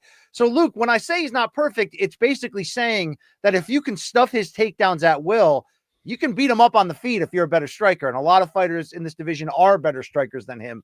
But that jiu-jitsu is so good that I do get the feeling that he is one of those wild card fighters that on any given night, he could be a problem. How far does that equation go in your eyes? Can he beat top 15 and top 10 guys with the jiu-jitsu? But is he going to hit the wall at what, top 5? Where does he sort of top out in his climb? Because he wants to be active, he wants to fight often, and he wants to start collecting some necks out there. Yeah, I mean, does he beat a guy like Anthony Hernandez? Might be a nice way to find out, Luke. I don't think he does. I think Hernandez smokes him, and I think that's probably about where he tops out. Anywhere Hernandez is, he's behind him. So Like, top 10. I think you'd be surprised. All right. He already has a win over Fluffy, if you remember back. For how long ago? 2020.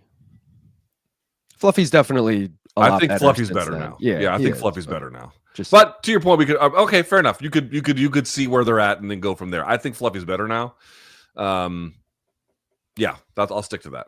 All right, quick question here, Luke. Should we be excited about what Jailton Almeida did, getting a first-round TKO over Sergey Spivak, or is the reality that the heavyweight division sucks the horn below that top elite circle, and this just was what it was? Yeah, a little bit. I think it's more the latter. The only thing I'll say that I thought was interesting was Spivak was doing really well. So I told you Spivak could wrestle a little bit. It wasn't like he couldn't wrestle. It was actually pretty good. But they end up, there ends up being the reversal, and then he gets on top. Or sorry, there was a reversal. Then they stand up.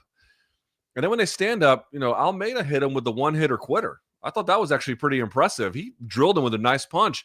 I didn't even know Almeida had that in him. So to me, it was, heavyweight's heavyweight, but it was a pretty nice win in the end, all things kind of being what they were, except for some of the early trouble. I know why the UFC broadcast does what they do in general. They play down losses. They won't talk about a guy's losing streak, right? But dude, they sometimes glaze so aggressively in the minutes leading up to a fight. They had you believing that Sergey Spivak was on the verge of like knocking out Ngannou. You know what I'm saying? Like, I don't like when they do that. You can be a little more realistic, right? Yeah, I think that's fair. But at the same time, talking about heavyweight in 2025, you're going to have to grade on a curve. You know what I'm saying? All right. Well, speaking of curves, well, that's a bad transition. And speaking of twerks, hey, Luke, say what you will about Fiona Eileen Perez. She's a wild card, but she's got 5 consecutive wins, granted in a bad division at bantamweight, and went out there against Carol Hossa and didn't look spectacular, but looked decent, handled their business, got the win, gave us a little bit of a twerk. So, Luke, ass ridiculousness in terms of her behavior or not, do you believe that Fiona is charismatic enough in a dead division that she's actually a legitimate title contender right now and might be Betch Correia 2.0 at 135? Oh my God. Is she Betch 2.0? I mean, Luke, like, I know that when I talk about her, everyone's going to laugh, and we're talking about the ridiculousness and OBC, you're gross and you're that. She's fun to watch. She's a wild card. She talks big game. In fact, let's hear her drop bombs on people in her division. Then I want to see you react. Here's Eileen Perez. So I want to fight for the title. I've said this again. Just put me in for an interim title. The current title holder, I mean, she is shitting her pants. She does not want to take on Kayla Harrison. So let me take that. Listen, I'm coming off of 5 straight wins. All of them dominant wins. A great finish in Paris. 3 dominant wins before. There's no reason why they wouldn't give me a chance to actually put me on for a fight against the interim. Jesus fuck. What the hell do I know? I'm a fan just like anybody else. I know what the fans know. The fans know stuff. I'm a regular girl that just like checks out stuff. What's going on? I don't know what's gonna happen. What happens is I am ready to fight, regardless of what it is. I will fight in this organization. Whoever Dana wants me to fight. If Dana wants me to fight Kayla Harrison, I'll fight Kayla Harrison. If he wants me to, it's Juliana, Norma. It doesn't matter. What I know is one thing: the actions speak for themselves. It's not what they're saying; is what they're doing or not doing. I can tell one thing: I'll fight anybody. Because right now, I feel that there's it smells like shit everywhere. Yeah, man.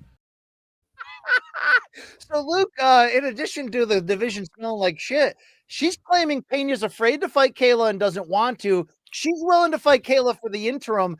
This is certainly good one-woman PR to get yourself in the discussion. But is it, I see the derision in your face. Is it laughable that she's in a title picture in 2025? Because 5 wins in a row is not nothing. Come on, Luke. 5 wins in a row is not nothing, but I don't have any great, like, does she look like a championship caliber fighter to you? It would be awesome. It would be so awesome. Come on. I just think it's a complete indictment of this division. You know, listen, UFC wins are tough to come by, and she's gotten 5 of them in a row, like as you indicated. That's not nothing. And she's at least trying, like, it's like Jamahal Hill, like she's trying to breathe life into that division. I do respect that, and I Hill made that fight more. Yes, people love Jiri. Don't get me wrong. He was the favorite by a million miles, but Hill being Hill made that fight more exciting. Hill being Hill made that fight much more anticipated. And I think Perez is kind of trending towards that. It's just, you know, on some level, like, I expect fighters of a certain caliber to be in championship conversations, and that's just not where we're at in 2025, unfortunately. Even though they let Holly Holm out of her contract 2 fights early, and she's talking about maybe doing boxing and a few other things, isn't that the right litmus test to see if she really is for real? It would have been. It would have been. Yes, that would have been a great one you could have done. But, you know, cat's out of the bag on that one. But it is, I have to admit, though, it is hard to take her seriously. In fact, here's DC. Did she twerk? She never twerks. That would be so out of character if she twerked. DC and Merab talking like men do about her twerking. So I follow you on Instagram. I think you're like insanely funny. I like when you were slapping that girl's ass. Bow, bow, bow. Hey, he said, hey, can I touch this? I asked permission. Hey, she's twerking in front of you. Hey, can I touch this? That's me. I will ask if I get permission, then I can. Brother, can I touch this? Hey, bow, bow, bow. That was so funny, dude. Oh. Want to touch the hiney? Yeah, not for me. Okay, finally, Luke, on this undercard, I just want to mention Grant Dawson. He's 12-1-1 in the UFC and Dana White Contender Series fights. But yet, ever since that King Green knockout in the first round early, no one seems to take him seriously as a contender. He got another win on Saturday. Are we doing him right at lightweight, or even with that gaudy record, he is what he is in your eyes? I do think Grant Dawson is talented, and he's got a smothering game plan. That Green loss was real bad, right? It was real bad. That set him back real bad. I do think, though, like, the only way to make use of him is he has to fight other top guys at this point, because I think he can basically beat anybody else. You know, I just don't. He messed things up for himself promotionally by, like, whiffing on that, but at the same time, if they're going to keep him, that's my point. If you're going to keep the guy around, put him in the fights that make the most sense for him in the division. Like, if he wins, he wins. He loses, but you got to move him up the food chain at this point. It's time. He called out Dariush. It's not an awful fight. Yeah, that's a fine fight. Quick. We'll see what happens. All right, let's go to topic number 4. UFC 313 goes down March 8th. T-Mobile Arena in Las Vegas. And no, it will not be Poatan at heavyweight against Volkov. We did find out during Saturday's pay-per-view after the UFC social team posted and then deleted, and then we saw John Anik announce it. The doubleheader atop the bill will finally be Alex Pereira versus Magomed Ankalaev for the light heavyweight title. And in the co-main event, as Luke mentioned earlier, a lightweight banger for key title contention as Justin Gaethje and Dan Hooker meet. So, Luke, what letter grade would you give these two fights atop the marquee for a card in March in Vegas every year? That tends to be one of the majors. Typically, are you moved by these two cards? How do you grade it, these two fights here? Okay, so letter grade or number grade? Letter grade. A-, maybe B+. Something like that. I would have given it a solid. Yeah. 8 out of 10 for me is how I would have given it, which I guess is a B. But I love these fights, and I love these fights not because they're necessarily the best pairings, although they're great pairings. But in the case of the main event, I love it because Poatan gets what we think is probably the best challenge he can at 205, and. You know, listen, Ankalaev has made a lot of, like, dodo bird decisions at times, but when he's on, he's tough, and he has the skills to beat Poatan. That's not me saying he will, but I legitimately think that he can. I legitimately think that that's a very realistic possibility for him to do that. So there's that. And again, it's been long in the making, and after having to fight, Khalil Roundtree obviously gave him a tough fight, but like it's number 8. Like this is the number 1 guy. Like anytime that kind of thing happens, it's always important. And then secondly, in the co-main, I will be very honest with you. There's absolutely not a thing wrong with this fight. In fact, it's great. I have nothing bad to say about it, except these guys have been around so long, and Gaethje is coming off of the worst knockout loss of his life. I am legitimately terrified for them. I mean that. I'm actually not even doing a fucking bit. I am worried about the kind of damage both of them will probably take in this one. And I know this is what they do for a living. The commission will check them ahead of time. All the protocol is going to be there. I understand that. But this is one of those kinds of fights where, yeah, it could end early, but if it doesn't, these two are going to tear each other to pieces. And I have to tell you, that gives me, honestly, if I'm being truly honest with myself, it actually makes me a little bit fearful for them. Yeah, a little bit. I mean, early odds here have the veteran former interim champion Gaethje at -150, Hooker +125. You know exactly what you're going to get, as you said. But I got an interesting question for you. If we can throw to the odds here, I think our friend Aaron Bronstetter over there of Sportsnet, showing that the odds have moved from -200 Ankalaev to -155. So, Luke Thomas, the question is, even though this is a really hard style matchup on paper for Pereira, we understand that. We've been waiting for it. Doesn't it feel weird, considering the run he's on, to see Poatan as a betting underdog in this matchup? It does. I'm trying to see what our friends at DraftKings have. They don't have odds up yet, do they? I haven't seen any yet. I looked. I don't think they have them up yet. So I'd be curious to see when they eventually get them up, what our friends at DraftKings have. But dude, Poatan's is under duress here. This is somebody who, in theory, in Ankalaev, can wrestle him. He is somebody who can certainly control him on the ground. There's really no question about that. And Poatan has, again, it's not that he's had easy fights, but he literally had a guy in his last fight being like, I promise not to take you down. Yeah, dude, Ankalaev's not going to do that. He's not going to do that. I'm fired up for this. Long on Luke, you're chirping in. What do you got for us? Sorry. DraftKings does have odds up. It's +100 Poatan, -120 Ankalaev. Yeah, a little closer. A little closer. Interesting. Still the underdog, but that's that. Dude, I got to be honest. Like, people can bet how they want, and they can see how. I sort of get that. I sort of get the notion that, dude, Poatan's got. Here's the thing: does Ankalaev have a lot to prove here, BC? Yes, he does. No question, absolutely. But in a way, doesn't Poatan also have a little bit to prove here in terms of you got to fight a number 1 ranked guy in this division who can maybe wrestle you, who maybe should have been champ himself quite some time ago. And you've been fighting these guys who are just going to slug it out with you, and he's not necessarily going to be that guy. Yeah, there's something a little bit to prove with that. And I think that's what makes the fight interesting and intriguing. Yeah, in a way, Luke fights Friday, Naoya against a late replacement, but we'll get to that later. The Korean donk, right? Yeah, the guy that I know you're doing a play on words, but I'm saying I was, but the guy his nickname is Packy Weather.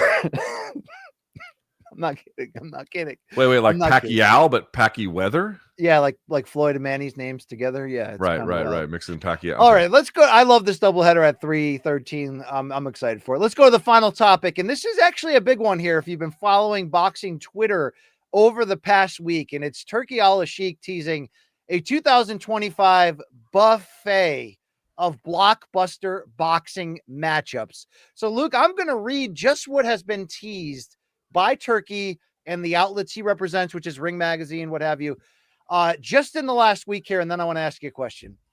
Canelo Crawford being planned for September with the option of both having interim bouts first. Devin Haney and Ryan Garcia are being set up to compete on the same card in separate matchups in Times Square in May, with Haney taking on former 140 champion Jose Ramirez and Ryan Garcia taking on former 140 title holder Pitbull Cruz, with the idea that they would rematch in the fall. Haney Garcia 2 if they both win. The co-main to Haney Garcia 2 in the fall. Turki wants to match Duran Boots Ennis after Boots fights Stanionis in a welterweight title unification April 12th in Atlantic City. Turki wants to match Boots against Teofimo Lopez this fall, with the idea that the winner of Haney Garcia 2 and the winner of Boots versus Teo would face off against one another in early 26. Then you have Turkey tweeting about how he wants to make Anthony Joshua versus Deontay Wilder next. Which I don't want to see. Even though it seems like AJ wants Martin Bacoli instead, but we'll see how that works out. And then Turkey already announced a catchweight bout in April in London. Chris Eubank Jr., Conor Benn finally meeting. Their fathers fought twice. We all know about that. So, Luke, here's my question to you. And this is not nothing here. This is really big. If all of these rumored fights come off this calendar year and Turkey succeeds in changing the culture and the habits of elite boxers by keeping them active, by routinely matching them tough, by getting them to change their mindset about what an unbeaten record represents, what will we say about Turkey Al-Sheikh, Saudi Arabia, and the sport of boxing at the end of 2025? Well, we are not even at the beginning of this process. We are not even at a place where any of these fights have been signed or delivered or happened. We are not at a place where we have shifted mindset culture in terms of how guys take purses and what kind of fights they take and under what kinds of conditions. Like, I'm not going to say it's easy to do what Turkey does. That's not my point. What I'm saying is, without his dramatic wealth to incentivize a culture change, there's no catalyst to make this happen. And then also I wonder if once that money leaves, if that catalyst to make that happen is no longer in play, don't they just resort to their previous practices? Like a lasting culture change of the kind you're describing, that is not a simple or automatic thing to do, even with big money and a good attempt at making fights. However, let's see. I'm not declaring to you what way it's going to go or not. I think in answer to how the sport is going to view Turkey and the Saudis, you can kind of already answer that without even really knowing what's going to happen this year. If they deliver on Canelo Crawford and if they deliver on Haney Garcia 2, the other bouts, and then, of course, Boots taking on Teo, all that stuff. If they deliver on all of it, you're only going to get more of what you already have. Namely, there's a lot of people, well, not a lot of people. There are some people like me who think, I don't know how good this influence is, and it's a little weird to do business so closely with a despotic monarchy. But okay, that's where we are, and let's see what happens. Most boxing fans, from what I can tell, really love what Turkey is doing. And it's not difficult to figure out why. If you had to ask the question, forget everything else, sports washing, you don't like the shows, that they're too long, whatever your complaint is about Turkey and the Saudis being involved, if I just had to ask net, are you getting more and better fights vis-a-vis what Turkey is doing than you would under the normal alternative? The answer is unequivocally yes. The answer is yes. You have to reconsider. Changes the culture, Luke. Yeah, That's well, different, dude, the future is hard to know. Let me just tell you my personal opinion, and if you have a different opinion, I actually would really like to hear it because I think the audience should hear both. I think lasting culture changes are very difficult to make, and without a consistent kind of abnormal monetary presence supercharging that culture change, it's going to be very difficult, if not impossible, to maintain. Why do you feel differently? Well, I don't know. Look, I don't know what the fallout is going to be after this year in a lot of the areas, from sports washing to what will this mean about boxing in North America, although we do see Turkey saying he wants to bring a Ring Magazine series to the States. We hear that Canelo Crawford would be in Vegas and it wouldn't involve a rehydration, thing. So there's some things I'm really starting to go, okay, if you're not going to F with that, if we're going to get closer to one title that's recognized with the Ring Magazine belt, which a lot of people think is coming, these are solving a lot of the problems that have gotten in the way of consistent entertainment in the sport. We're so nervous at what the cost will be, but at the same time, if all of these fights come off and these fighters, these young fighters who we just wish would all fight each other, we wish the 5 princes would all fight each other as many times as the 4 kings did in the 80s. Turkey's actually building a scenario in which that feels like inevitable right now. And I wonder what it's going to be. I wonder what happens with somebody with a big O takes an L. Are they going to just get up off the canvas and match tough again? I mean, it's interesting. Let's show a couple Turkey tweets here explaining a little bit deeper on what he's trying to do. Here's him saying, it is easy. fight in May, meaning Haney and Garcia on separate fights, then the big rematch. And in the same card, we try Teo against Boots, winner against winner, loser against loser, by the way, in February. Need to discuss with our partners, Top Rank and Matchroom, Golden Boy, and PBC. So rather than creating a league, he's partnering with everybody. And Luke, this is a specific tweet I want to get you to react to. They talk a lot about the fights, but what happens in the end is that the final answer is with us. Prepare soon for announcing the biggest schedule of the year for the year in boxing history. While the latter part of that is certainly enticing, I didn't overlook what he said. Talk what you want about the fights, meaning the fighters on social media, but the answer was with us. I think it's his way of basically saying out to the fighters, like, if you're in, you're playing by my rules, and we are matching tough. That's what we do. You can talk what you want. I don't want to fight this guy, whatever. The answer is with us. Dude, he's building a level of control through the money that we've never seen anyone be able to do before. Let's see the tweet now about undefeated fighters. We must now have it be normal to lose some fights in boxing. All the fighters want similar to the career of Mayweather, 0 losses. This can happen one time every 50, 60, 70 years. We need like the UFC model now where the champions are losing and winning. Ali lost 5 times and he's still a legend. That was Turkey talking with Carl Froch.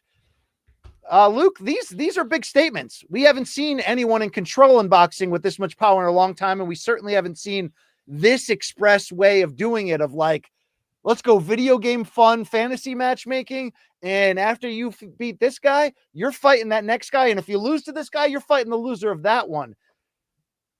This is a dream. This is a dream for long boxing fans, Luke. I don't know what comes with this dream, but to act like I'm not jumping out of my skin with excitement would be a lie. I will say this. I don't know what to make of it. I think everyone should be very careful about getting into bed with a religious monarchy and dictatorial monarchy. I don't think that's a small thing. It's actually a pretty big thing. But at the same time, Turkey is right about one thing for sure, and it comes from MMA. And people in boxing have always known this, but this is not what they practiced. And the Floyd era in particular really kind of made it hard. He is right when he says it's better if you have some losses, but you take tougher fights. It's better for the guy. Like, it's better that when you take a loss, it doesn't count as much. The fans just want the better fights. It enables better fights to get made. And dude, he saw that, and all of us saw it because of what MMA has done and UFC's success. We should be very clear about that. UFC matches their guys very tough, very, very tough. But what it ended up doing was making a loss not always, but in most cases, not as bad as it ordinarily would have been. They're much more common. And the fans just really want to see people go up against, the toughest challenges possible. It's a lesson that MMA has, that boxing knew anyway, but that MMA really made irrefutable. It made it irrefutable that, you have to preserve your record. Yeah, if you're really, really, really, really good, you can do that. But for everybody else, take the tough fights. You're going to win some, you're going to lose some. We're going to love you more in the end. Dude, this is crazy. Let's hear from from Teofimo Lopez, who he says lots of things, doesn't he? Yeah, but just listen particularly to like why the fighters love working with Turkey. I know you could just say, well, it's the money, but Luke, fighters fight. They want to be active and take big chances. They want to be paid for it. They're getting the opportunity. Here's Teo. Yeah, Turkey mentioned you in a tweet that he hopes that you're gonna face Boots. Yes. And then the winner faces maybe the winner of Ryan and Devin. That's what it's looking like. Yeah. So we're looking forward to it. It's all about the best fighting the best. And listen, I think yeah, man, we're here to be strong like LA. What do you make of that Boots fight? Like, how close are we to it?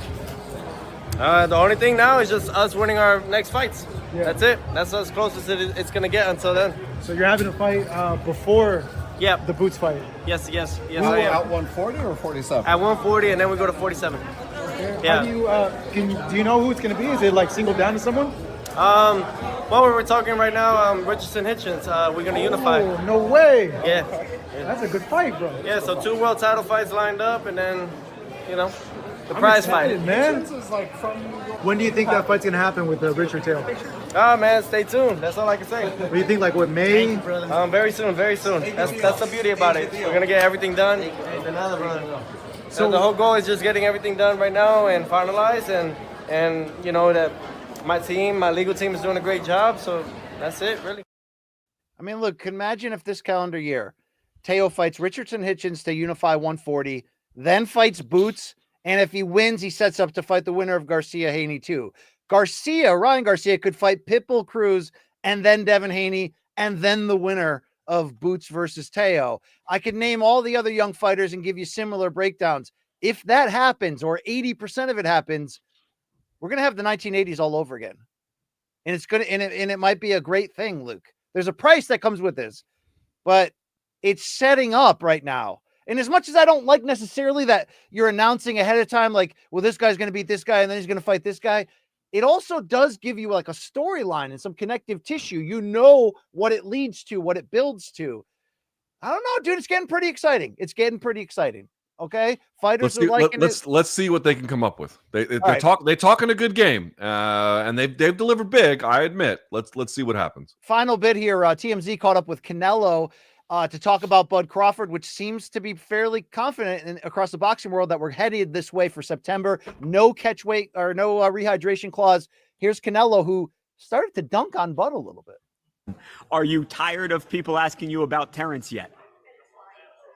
No, look, I always say, I respect Terrence Crawford. He's a very talented fighter, but he just win one big fight. If you see his record, he just beat one good fighter like Errol Spence is. Yes. But other than that, I don't think he's beating other great fighter like Spence. He did a really good job with Spence. He did like almost look very easy but I knew Terrence Crawford is a great fighter. But you never know in boxing. We'll see. I was a little surprised to see that, Luke, but this being a reality, holy crap, we're getting everything we want. Well, after they fight in September, he'll have 2. Wow. You can mark me down, Team Crawford. I see it changing. A lot of people, when this first was talked about after the Spence fight, were Team Crawford all the way. Now I'm seeing a lot of people that know are saying, I love the idea, but Canelo's going to hurt this guy. He's going to cut off the ring and hurt this guy. We'll see. We'll see. That's one of the, Bud will be 38, but still great. All right. That's your top 5 topics for the week here on Monday. Let's get in now to hear from the fans every Sunday night on our social media accounts on Instagram and X at Morning Kombat. We put the call out to you to send in your questions. This is DMs from Dogs.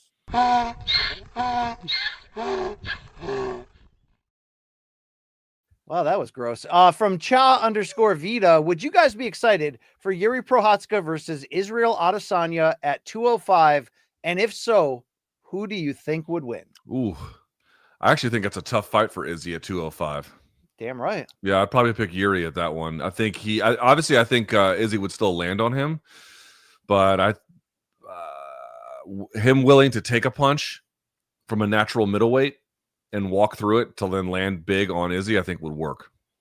I don't know if Izzy could reinvent some life at 205 or if it's just going to be diminishing returns against bigger strikers. You know what I mean? I don't know. It's tough to say. He's been bulking up all this time, but yeah, it's a good question. I don't know how to answer Did you get moved seeing him and Robert Whitaker bro up and talk about DDP together in that live stream they did? Yeah, sure. You were into it? Yeah, I watched their UFC 311 breakdown too. Yeah, I loved it. I loved seeing that. All right, question 2 from Mike Herinshin, 1995. Where does RDR go from here? Meaning René de Ridder. They clearly gave him 2 quasi tests to start without giving him an outright gateway to being ranked. Could you see the next fight being a top 10 guy? And Luke, let me add on to that.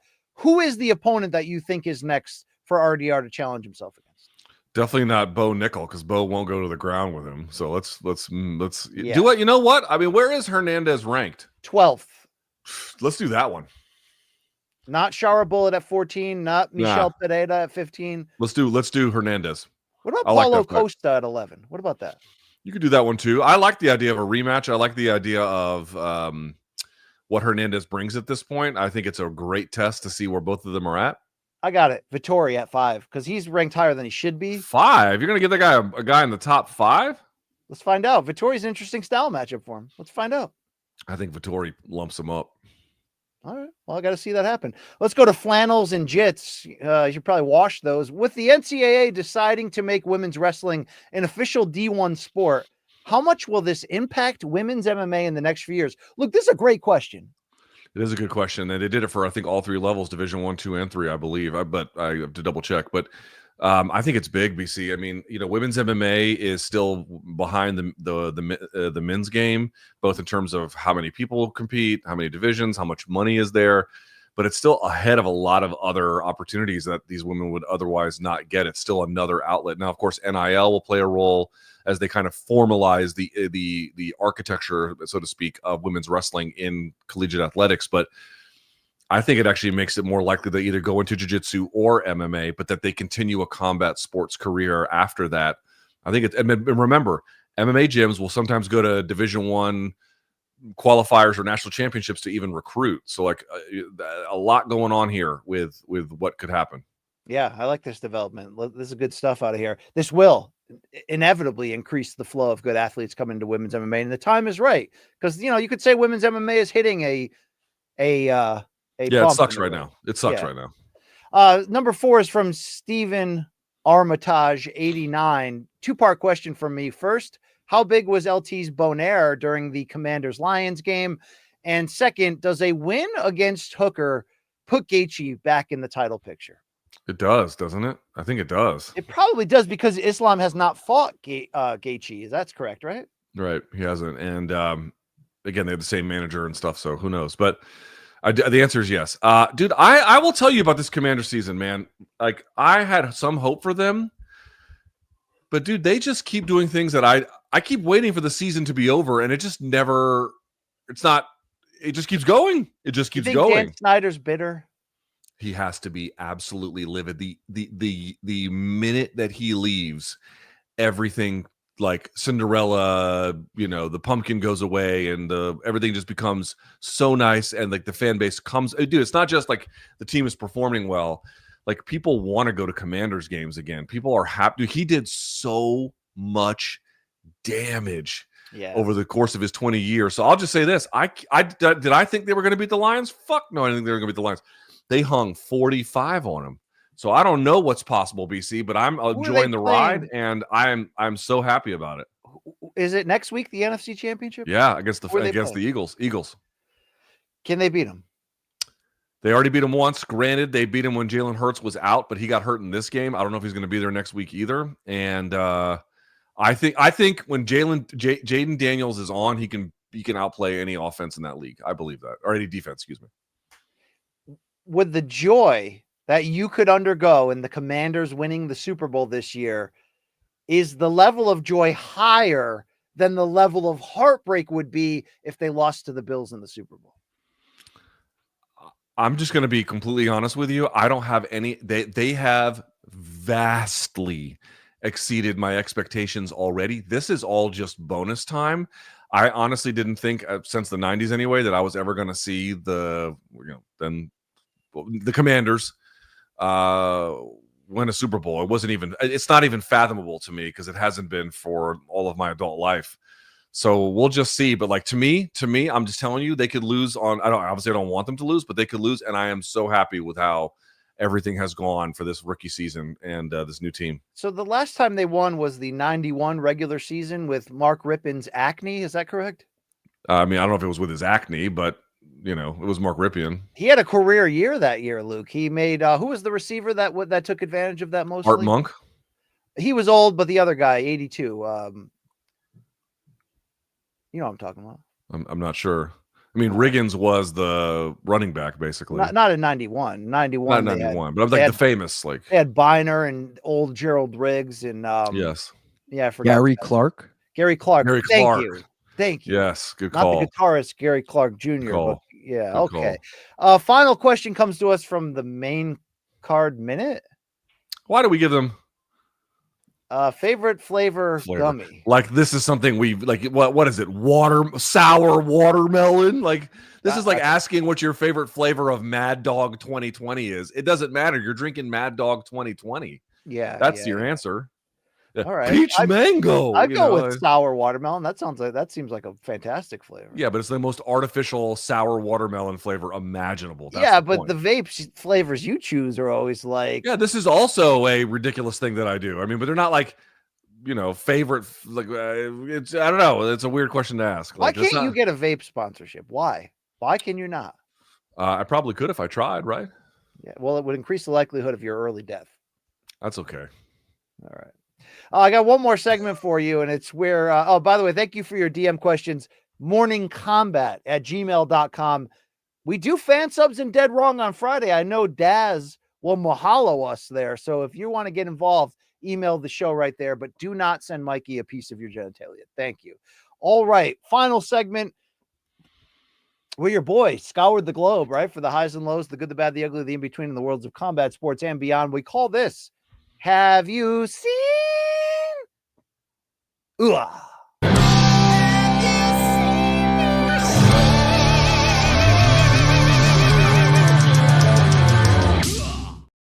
Luke, for all this talk about what's going to happen in boxing in 2025, why are we never talking about our boy, A Bigga Bang?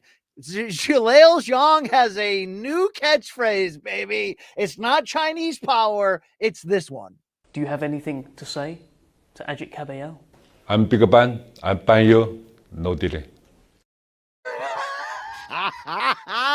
He's going to fight Ajit Caballel on February 22nd on that loaded card. So they caught up with Caballel and got his reaction. He said he's going to bang you. No, did he? Yes, I heard. You say you will bang me, but my name is Ajit Caballel. I say this. My name is Ajit Caballel. His name is Big Bang. I will bang him. No diddy, bro. Come on. Combat sports is the dumbest set of sports on earth. Yes, on earth. Wonderful. All right. We had some jokes. Here's serious. Our boy Alan Dawson was at the 311 post-fight presser and cornered Dana White about the New York Times report on the upcoming boxing league. Last year, you told us early this year you'd have an announcement to make about entering boxing. Are you close to making that announcement? No. There's stories being written out there, but no. In the New York Times with a boxing league with Turkey Al-Alashik. Yeah, I saw that article. What did you make of it? I think that the article was incredibly premature, and if there was a deal done, it would have been announced. You would have had quotes from me. No quotes from me or UFC or anything. So once the Apex has had its expansion, could we see boxing at the Apex? I think you can see a lot of things at the Apex after the expansion. The Apex is going to be badass when it's done. It's like a $26 to $30 million expansion, so it's going to be very nice. Look, what do you make of this update? In the New York Times report, it said an announcement was weeks away. Dana makes it seem like it's not close. I don't know what to make of that. Maybe he's like tamping down enthusiasm because they want to have a big reveal. Could be. Yeah. We'll find out. All right. Hey, Luke, we never talk about hockey on this show. All right. Maybe this is why. Alex Ovechkin, bitch. He's standing in front of the net with about 8 inches of his shaft in his hand. Hey, if you got 8 inches, just grab it wherever you're at, man. Let everybody know. Thank you, Mandingo. All right, let's go over to UFC 311 odds and ends. Luke, this was an interview before UFC 311 when Kevin Holland was on the Jackson podcast, you know, where I think it's pronounced Jackson, yeah. He almost fought Rampage, but here's him talking about his training regimen for the RDR fight. What are you doing in and out of camp that's allowing you to stay so healthy? I smoke weed, fuck bad bitches, and ultimately just enjoy my life. Sounds about right. It showed in the fight. To be fair, hold on. Why was he trying? I heard about this. Why was he trying to fight Rampage? You know, it didn't. I watched half the video. It didn't really interest me. Long Island Luke, you got any more insight on this? Why did they almost fight on the podcast? I don't know, but I will say my live chat was blowing up. Everyone was like, go watch that podcast. So it is on my list, but I haven't seen it yet. All right. Thank you very much. Let's keep it going with 311 odds and ends. Here's a tutorial Merab put out before the fight on how to properly do a triangle choke. Today, I'm going to show you triangle choke. Come here, please. So, hands down, legs come this way, face down, legs lock, and then now choke is on. Oh, coach, can you show me that again? This guy's a world champion. He's a hero, and he puts out videos like this. You can't write MMA. This is incredible. The best part was I knew who that creator was. Francity. She's Colombian. Yeah. Oh, wow. All right. One more. We talk about how much Islam and company ripped DC being fat. They did it another time this week, too.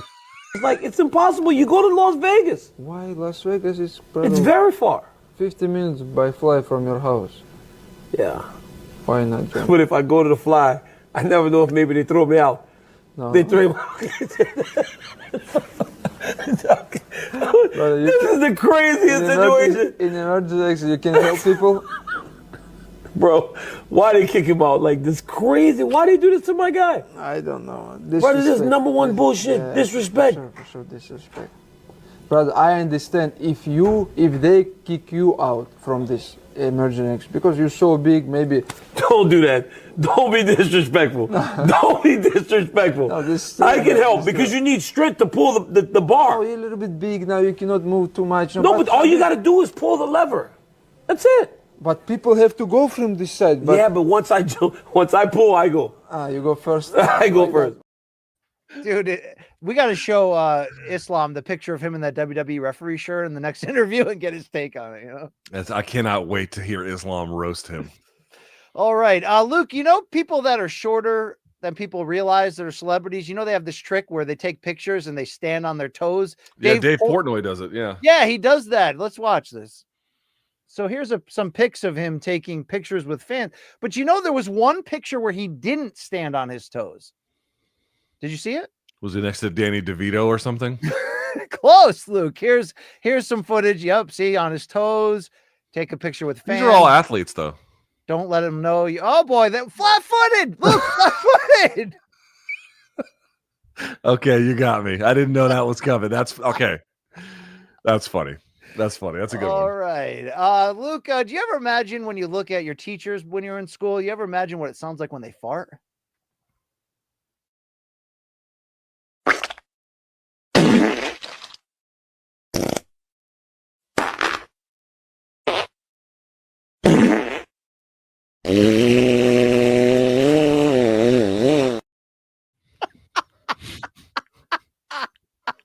That last one was so good. All right. Shout out to Owen Hart. Here's your pro wrestling death of the week, Luke.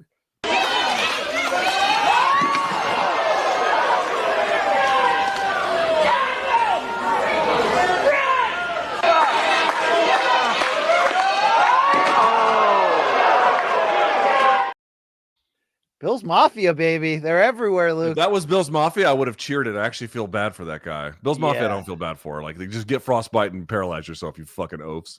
Luke, have you ever been to that spot in the southwest of America where you can be you can touch all 4 states at once? They all I've come seen together? it, yeah. Yeah, let's watch this. This has never been done before. We got Utah here, we got New Mexico there, Colorado here, Arizona here. I'm going to be the first man to do this in all 4 states at once.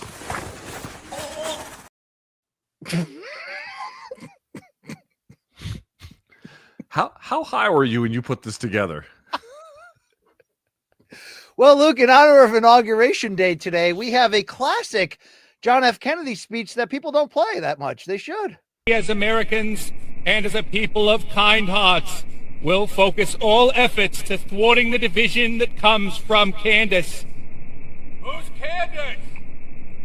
Candace dick fit in your mouth.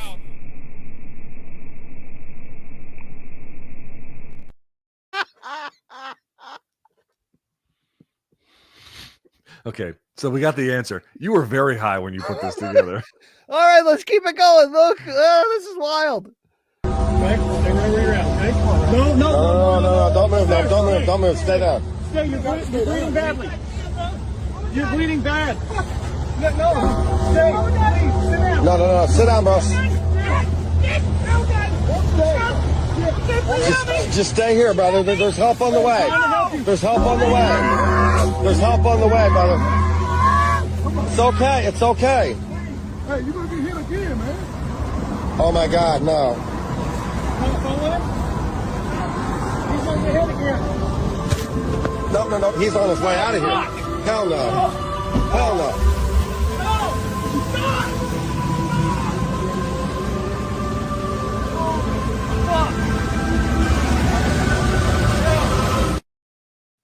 Dude, that's a hell of a plot twist right there, right? I want what he was on. Yeah, PCP, I think. I want what he was on. When he lost a shoe, I was like, that's how those shoes end up on the side of the Florida highway. You know what I mean? I thought he was going to get run over. That was a Do you remember the last time we were in Florida together and we saw a drug deal just on the side of the highway there in Miami? That was great. Luke, let's do a new segment. It's called Ask a Marine. Sir, first of all, I want to say thank you for your service. You ever try whippets? No, sir. No? You interested? No, thank you. All right, man.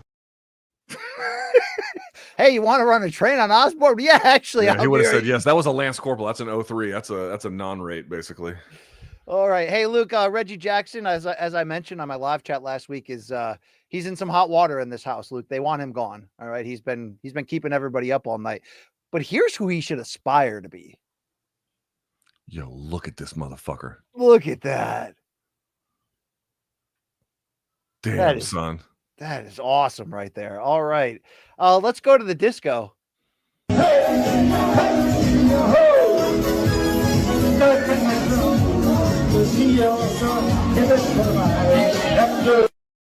want all the drugs that this guy is on. Luke, some fan sent this to me and said Luke would know where this is. Have you heard of Phoenix City, Alabama, or Phoenix City? It's on the Georgia-Alabama border. I don't think so. All right. They said you would know where this area is. Check out this road rage incident on the bridge here.